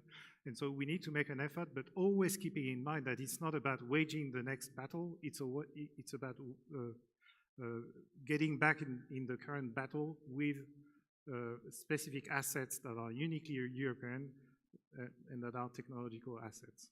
Just to ask you briefly about Jean-François' research, did that ring true to you as somebody in the tech industry? I mean, do you see also that there are things that tech innovators can do to deal with those problems themselves? Or is this something that needs to be done by policymakers? Well, no, it rings true for in general. What I'm always worried about when I hear such presentations, as good as they are, is that people tend to cherry pick and say, oh, okay, so we need more lead investors, and so just build some large funds, and then those will be the lead investors, and that will solve the problem. You need to realize that in the US, and especially in Silicon Valley, those who the large and well-known funds that play the role of lead investors in such funding rounds are firms that have been existing for maybe 30 or 50 years even, and they've grown into prominent firm because of the outside returns that they have generated over each cycle for decades. And so a potential lead investor is not something that you can build overnight. It's the outcome of a very long, very slow maturation process. And what's important, as the saying goes, is not, it's not the destination. Having lead investors in Europe is the journey of building everything in the ecosystem, generating the returns, reinvesting wealth, and transmitting and sharing knowledge, so that investors grow out of the opportunity of generating outside returns with local founders. Jean-Francois, to go back to you, one point that you brought up was that we have very good ideas, but it's turning those ideas into commercial reality. Now that might be that maybe some plants don't deserve to grow, but it could also be, would you see this as a selection issue? Do you see that the scaling up is something that can be helped again? Or, what are the problems here and how can they be solved? Well, I think that it's more a cultural thing than anything. So it's something when we actually sit down with the founders and we look at their technology, and with some advice they can always correct. It's more than the way the curriculum is made and the way the ecosystem is made. They are surrounded by other researchers, and when they did their own curriculum, and what they learned was entirely academic. If you compare to the US, they tend to even in research, they tend to force you to speak, to tell stories, and it's very specific to the US in that point. And another thing that, going to your point of something systemic, so the US has the benefit to create so many startups in the last waves. And actually, a lot of the founders of the startups, they love founding companies. So what they do is that they stayed around, and what they are doing right now, that they advise the deep tech founders, right? The problem that we have in Europe is that because we missed the last wave, we don't have this wave of founders that can give advice to the deep tech founders. And so it's not something we can correct easily because we could say it's almost too late. It can be corrected. There are ways to do it, but clearly having people around you who have this experience of designing a product, looking at what product market fit means, projecting revenues, making roadmaps. It's something you need to learn. But it can be learned. In the US, there are two ways to do it: through the curriculum and also through the people around you, especially the founders that tend to be advisors or angels investors in the deep tech companies in the US. But unfortunately, we don't have the same in Europe. Dieter, right now we see a lot of effort to try and create our own Silicon Valleys. I mean, I'm thinking of Silicon Saxony, where they're putting billions of money into building chip plants. We see Barcelona, we do startup scenes also in France. Is there anything that concerns you about this, that some wealthy countries are concentrating their own money or efforts in certain areas? Do you see a problem of equity across Europe about, in some ways, governments choosing winners or losers? Well, I think I'm a liberal person, so for me it's really to create the right business environment in Europe, so the European companies then stay in Europe. If you ask me whether we should go, and there I fully agree, we should go in the way to say, well, I think as a government this company is good, we will really put all our money into it, and it will become a European champion. This is not a way forward. And we tried it, by the way, in the past. I don't know how many people know what Quora was. Nobody else. How much is it? It was in 2006, 200 million euros to create European Google. It failed. It failed. So this is not a way forward for me. Yes, I do understand that we need to do more as Europeans, that we need to have our open strategic autonomy to look at the potential and possibilities in Europe. But at the same time, I would be very cautious to create some artificial models that we see perhaps in other countries. But this is not the way how Europe should operate. Do you see them happening? I mean, there's a lot of talk now about the return of industrial policy. What I see is really that we need to react to the cases that were mentioned here, the ERA, the Inflation Reduction Act in the US, and really to listen to the businesses, to industry, what kind of problems they face in Europe. If they need to help in these extraordinary circumstances, we need to help them. We need to find a way how to help them. But at the same time, I don't want to see a marathon of state aid between the member states, first of all, because for the moment, 80% of state aid is provided by two countries in Europe, by France and Germany. So I don't want to see any competition between the member states, nor I would like to see the competition between Europe and the US in this regard. Could we take some questions from the floor, perhaps?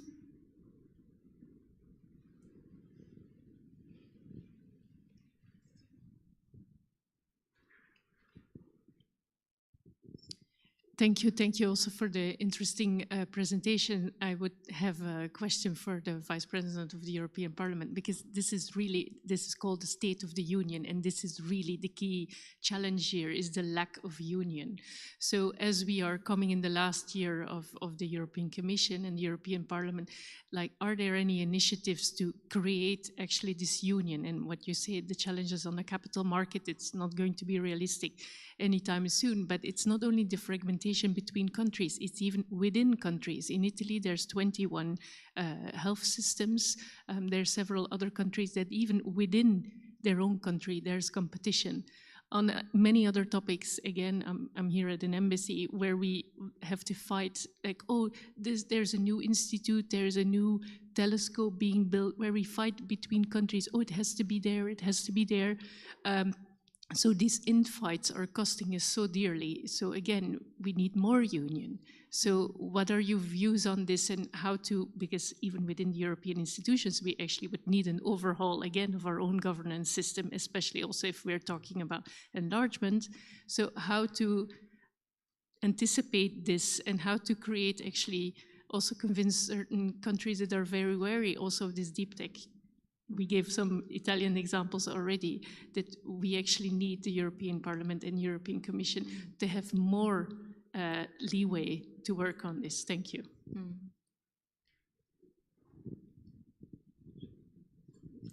Good afternoon, Jakub Groszkowski, BGE. I would like to refer to the title on the superstar tech firms, and also to follow up on what Ms. Karazova said about a European alternative to Google. What end result would you like to achieve? Do we need alternatives to huge American firms that monopolize certain niches or certain parts of the economy? Or the European way should be different, and we should rather have a European or a global universe of European firms that, of course, pay taxes and are based in the EU, but do not necessarily create new monopoles, but rather solve the real existing problems and challenges that we have in the EU. Thank you. I can maybe answer live to that one. I think it will depend on the technology. There are some technologies with strong scale effects. For example, if I take quantum computing, we won't have a 100 quantum computing hardware companies. There will one hardware design that will win, and this company will win. And that's the fact of life. It doesn't make sense to have 100, even in the traditional tech, it's not the case. Another tech industry where we will probably see concentration will probably be around synthetic biology, also because of the scale effects. So there are some areas where there is a natural scale. Again, you can't imagine 10 Googles, right? Because there's everybody goes to the same engine, and so there will be natural. I don't like the term monopolies, but natural dominant players. And that's the way, that's how it's going to happen, just because of the scale of economics. And I think we should make sure that we at least get one in Europe in every important industry. Some techs are more fragmented and will remain, so that's not a problem. But for some, clearly there are scale effects.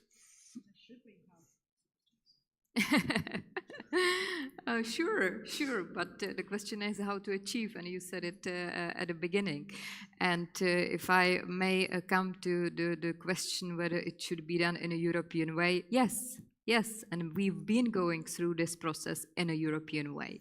If I look back to the example of data protection, GDPR, I was in China, in Shanghai, at a conference on autonomous driving, by the way.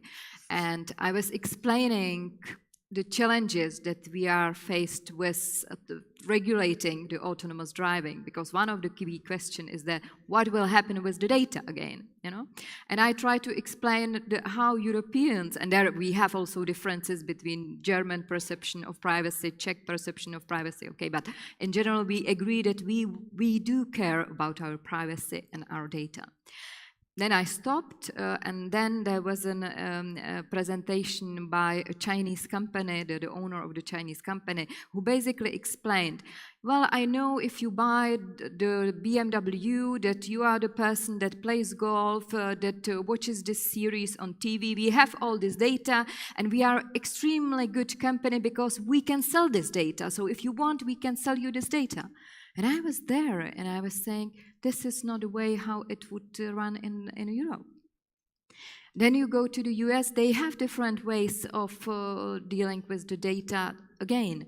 So it's us, we are different, and I think that GDPR proved that it's the example that will set up the global standards at the end. And I see it the same also with Digital Services Act, with Digital Market Act. Why we came up with these laws? Because we wanted also to help the European startups and companies to create more business-friendly environment for them. So it's not locked by the big giants, that it's open business environment. Now we have really interesting discussion, and I will do the bridge to the first question on the AI, on how to approach the question of what is the future of AI in our society, how to control it, whether we are able to control it. ChatGPT, the case here in Italy. So while there are a lot of funny examples of ChatGPT, there are also worrying examples where it could lead. So I think we should take it really seriously, the discussion. We should take everybody on board. It should not be just me, politician, having my ideology. I should be open-minded. I should talk with the businesses, with the developers, with the academics, with the researchers. We have to sit down, and that's why I'm very happy that we are having also this debate here. Also, to your general question, what Europe is planning to do,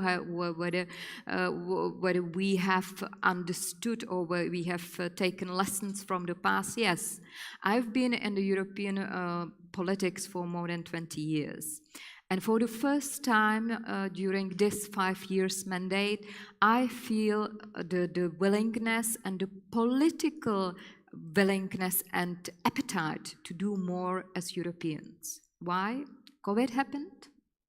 Now we saw, countries going back to close their borders. There was problems to get even goods to cross to another country. Then the war in Ukraine happened.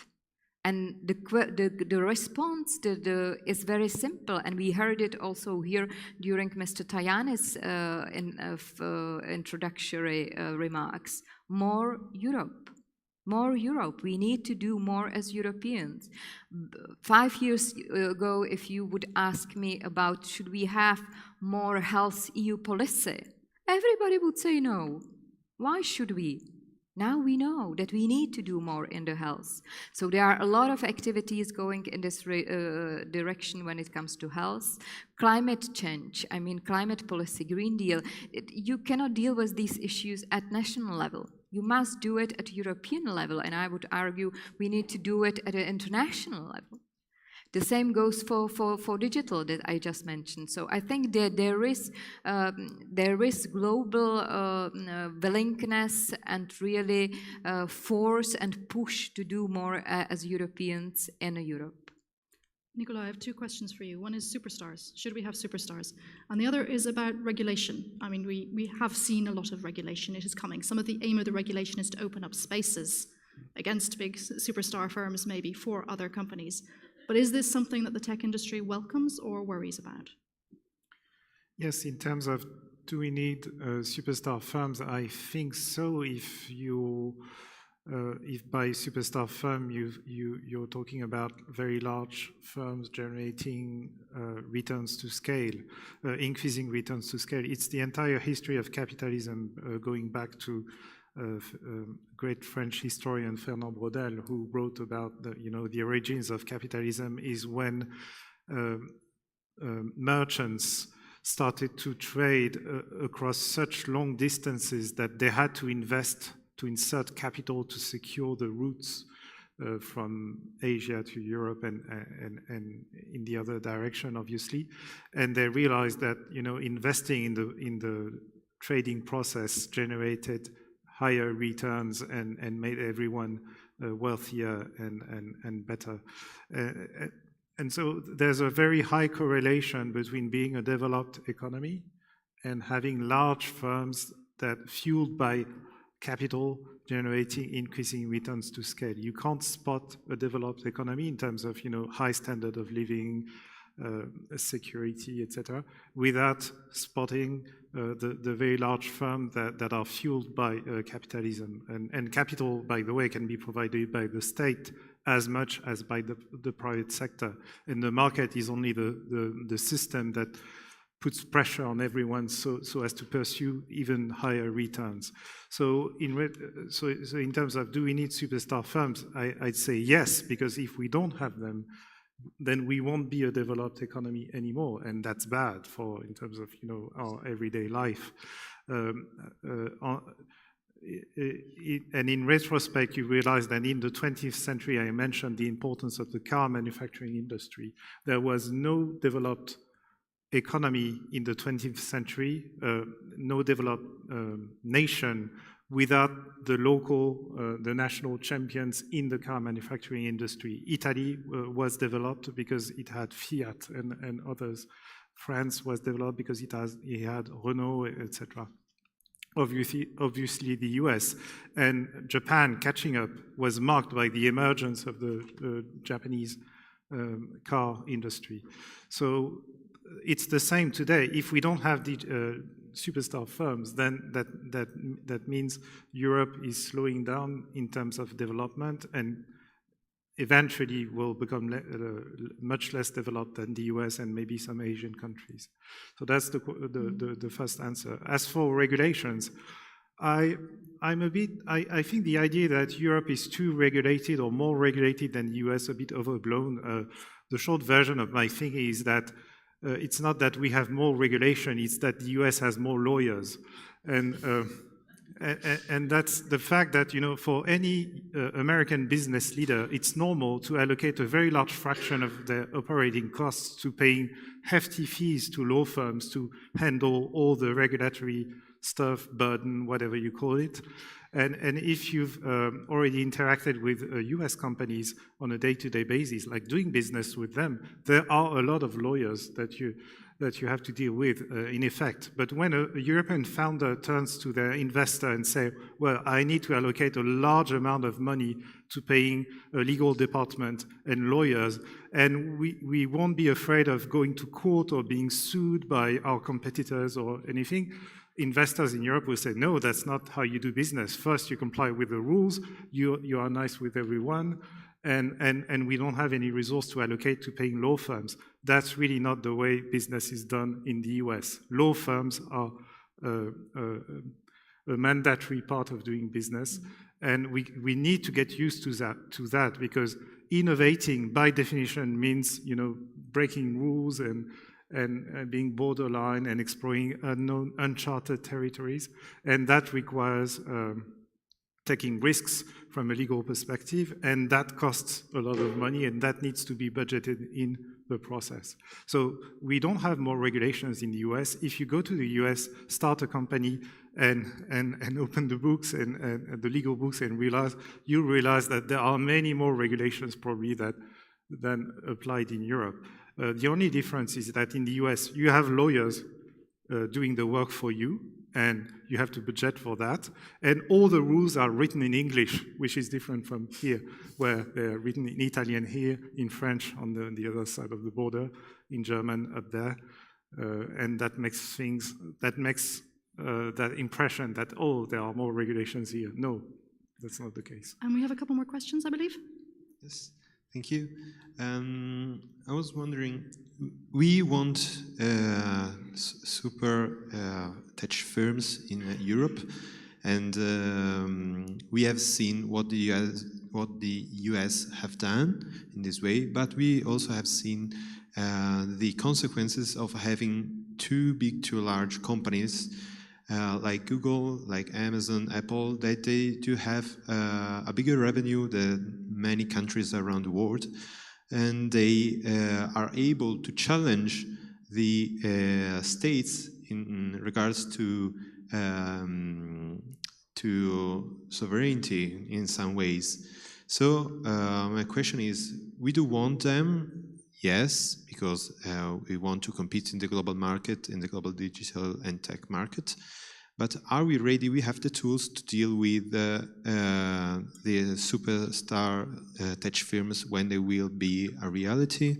Like, we do have to think to this before then it happens, in my opinion. What's your opinion on this? If Thank this is you. a question for Dita, I think she might say yes, and she was involved in shaping some of this legislation. But what do you think? Well, if I can first of all follow up, because that's exactly what I keep hearing also from the companies in Europe. When we are drafting legislation, we always tend to exclude and have different exceptions for SMEs.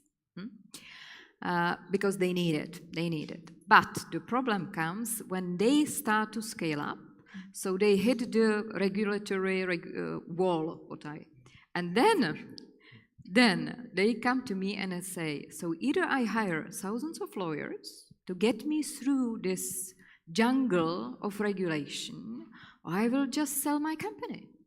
And that's the problem. That's the problem. So in a way, I think it's good that what we are doing, that we are preventing the SMEs players from extra regulatory burden, and still now they keep arguing that there is a lot of administrative burden for SMEs. They say that it's around 88, I think, billion euros a year, their administrative burden for SMEs in Europe. But then the problem comes when they reach the ceiling, and they have to comply with the regulation. I think that, and I will repeat myself, I don't think that it's about big American giants and small European players. It's about having business environment that allow companies like Spotify not to leave Europe. You know, we have excellent European companies that they left Europe because they couldn't scale up for different reasons, because the market, when it comes to digital, is still very fragmented in Europe. And here we go back to regulation. That's why we are trying we pay attention to every details, not to over-regulate the fast-moving environment, but still I think that it was a good idea to have Digital Market Act, Digital Services Act, the AI Act, to really create one European level playing field, which is at the end of the day also good for these big US giants.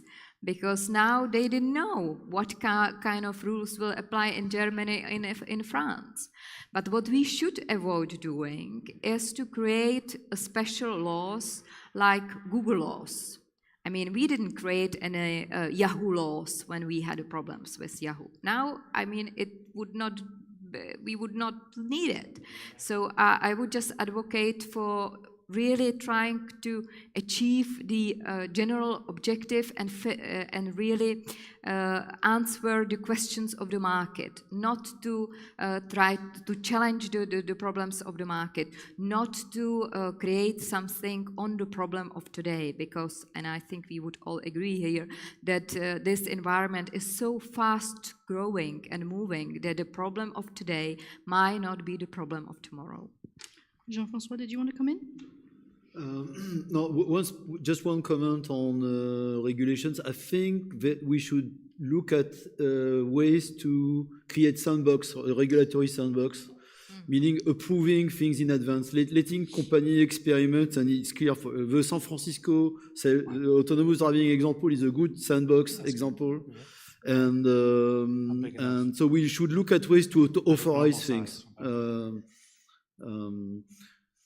Yeah.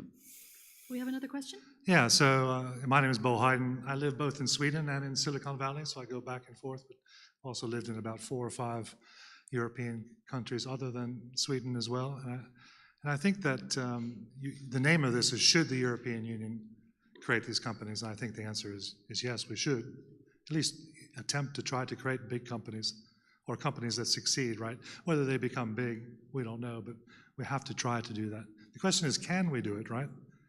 And is there structural problems in Europe that block this from happening? We also didn't talk about China. They're also the other actor that has a lot of these big companies as well. And certainly there is a need for Europe to participate in this. I'm always saying that Europe should have big companies that are being considered to be anti-competitive in the United States. That would be a better solution than regulating the American companies in Europe. But one of the things that I find that's a little bit different when I'm in Silicon Valley is that everyone has a very positive sum culture. They always think that when you meet somebody there that something else can happen. Or sometimes when I'm in Europe, people are afraid to fail.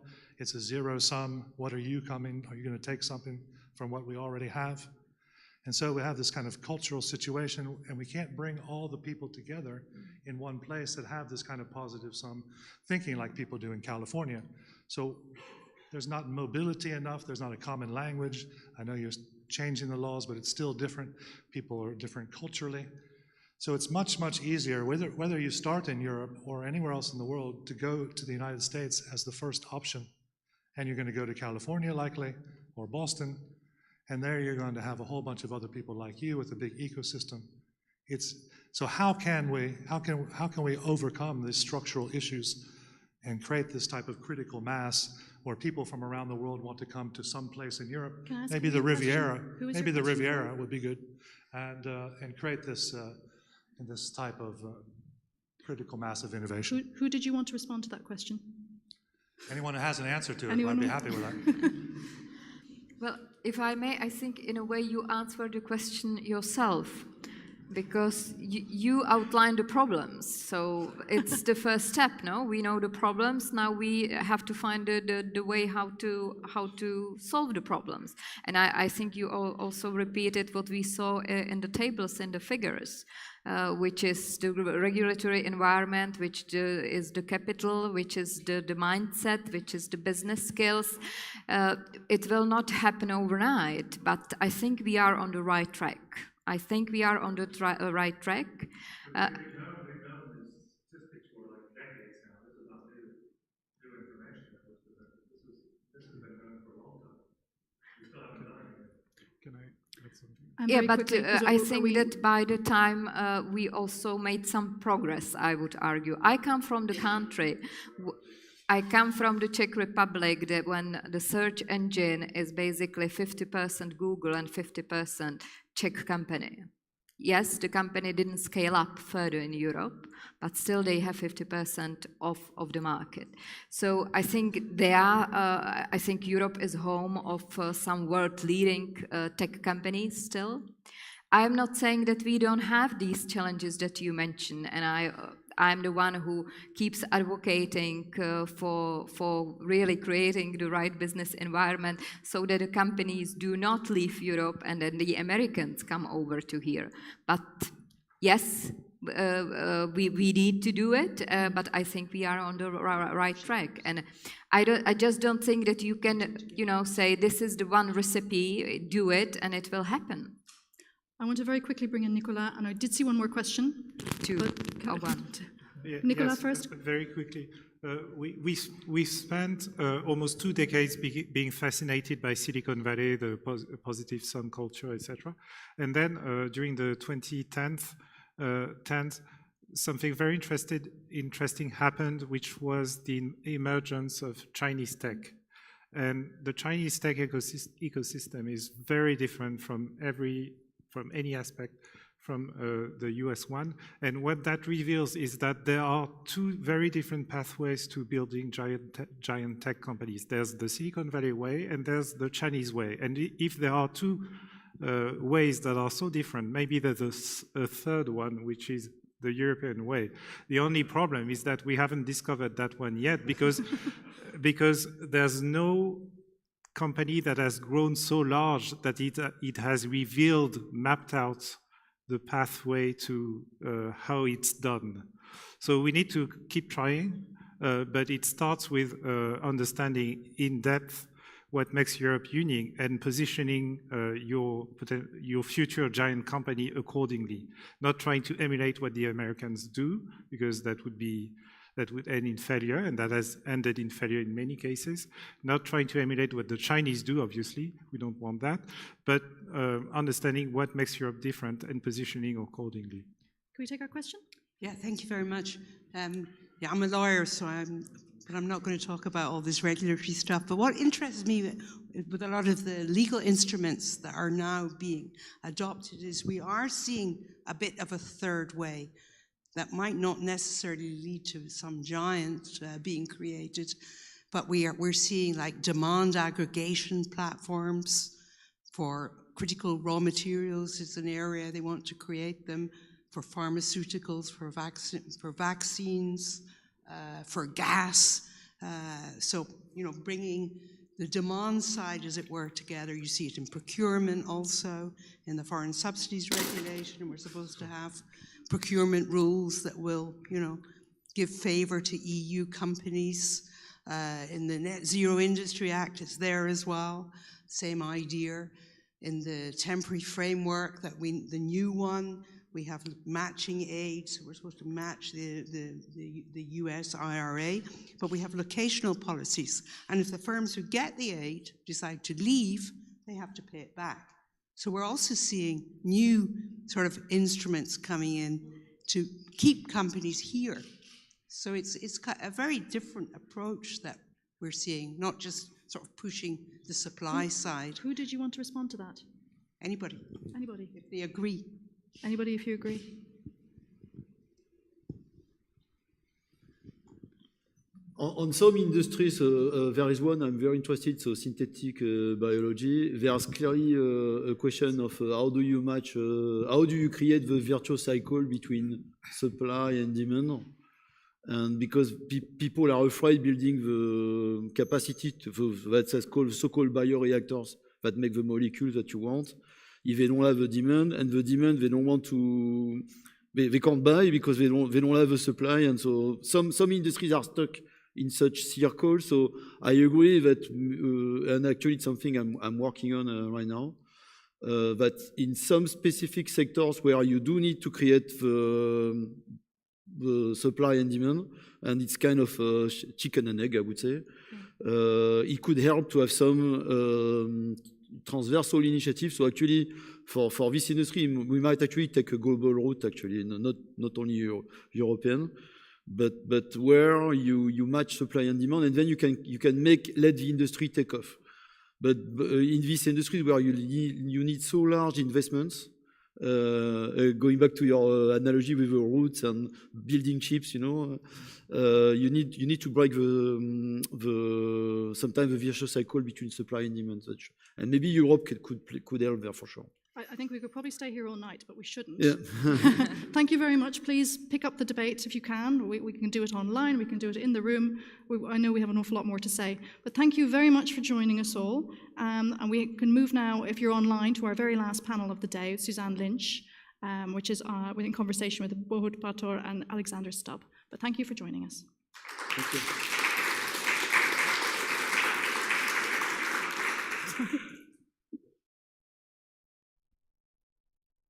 Currently, in the Belgrade-Pristina dialogue, the parties are at a crucial moment. They've been negotiating for more than 10 years on and off in different formats.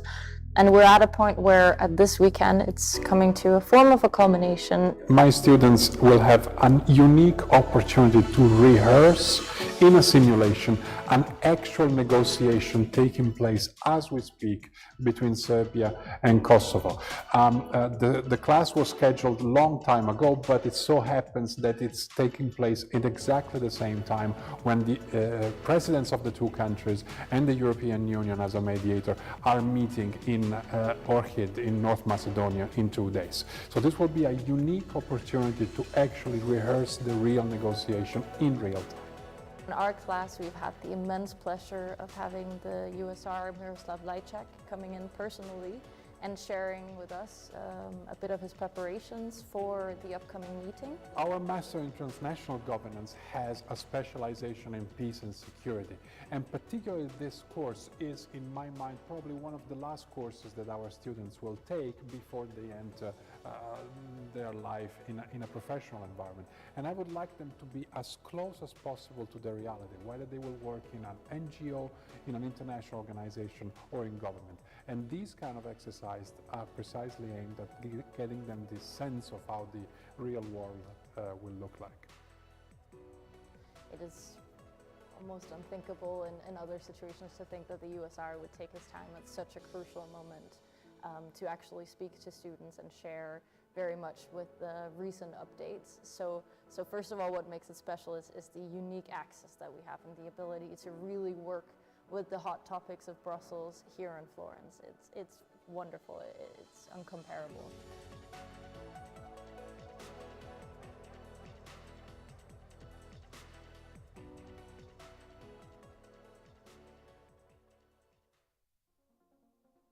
I come from a lot of practical experiences related to these issues, and I thought it's time for me to take some time off to analyze the policies and look at the gaps and see how we can better campaign for change. It's always interesting to meet people from other parts of the world because these are different cultures meeting, interacting, and this is an experience you cannot buy.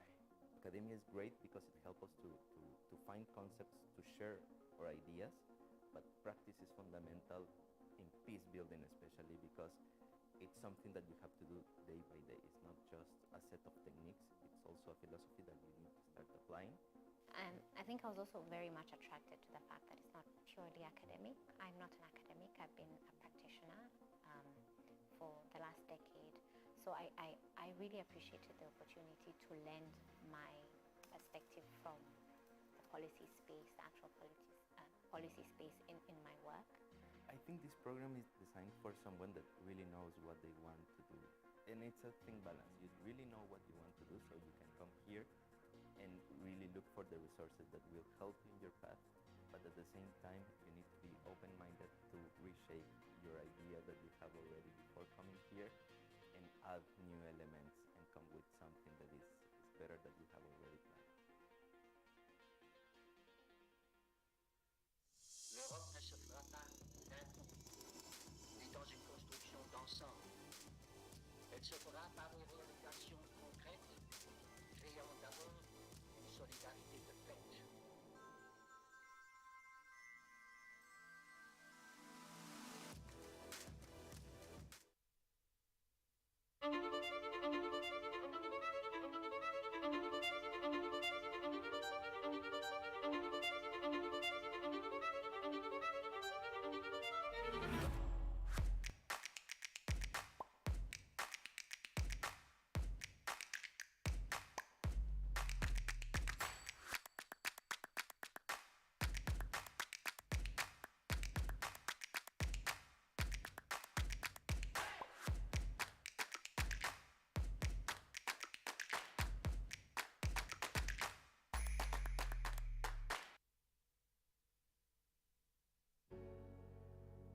Currently, in the Belgrade-Pristina dialogue, the parties are at a crucial moment. They've been negotiating for more than 10 years on and off in different formats. And we're at a point where, at this weekend, it's coming to a form of a culmination. My students will have a unique opportunity to rehearse in a simulation an actual negotiation taking place as we speak between Serbia and Kosovo. The class was scheduled a long time ago, but it so happens that it's taking place at exactly the same time when the presidents of the two countries and the European Union as a mediator are meeting in Orchid in North Macedonia in 2 days. So this will be a unique opportunity to actually rehearse the real negotiation in real time. In our class, we've had the immense pleasure of having the USR Miroslav Lajčák coming in personally and sharing with us a bit of his preparations for the upcoming meeting. Our Master in Transnational Governance has a specialization in peace and security, and particularly this course is, in my mind, probably one of the last courses that our students will take before they enter their life in a professional environment. And I would like them to be as close as possible to the reality, whether they will work in an NGO, in an international organization, or in government. And these kind of exercises are precisely aimed at getting them this sense of how the real world will look like. It is almost unthinkable in other situations to think that the USR would take his time at such a crucial moment to actually speak to students and share very much with the recent updates. So first of all, what makes it special is the unique access that we have and the ability to really work with the hot topics of Brussels here in Florence. It's wonderful, it's uncomparable.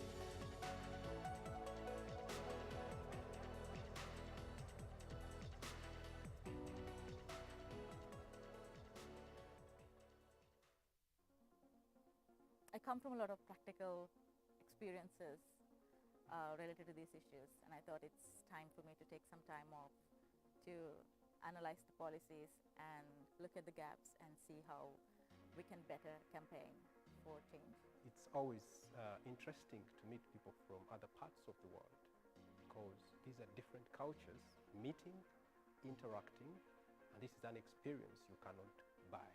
Academia is great because it helps us to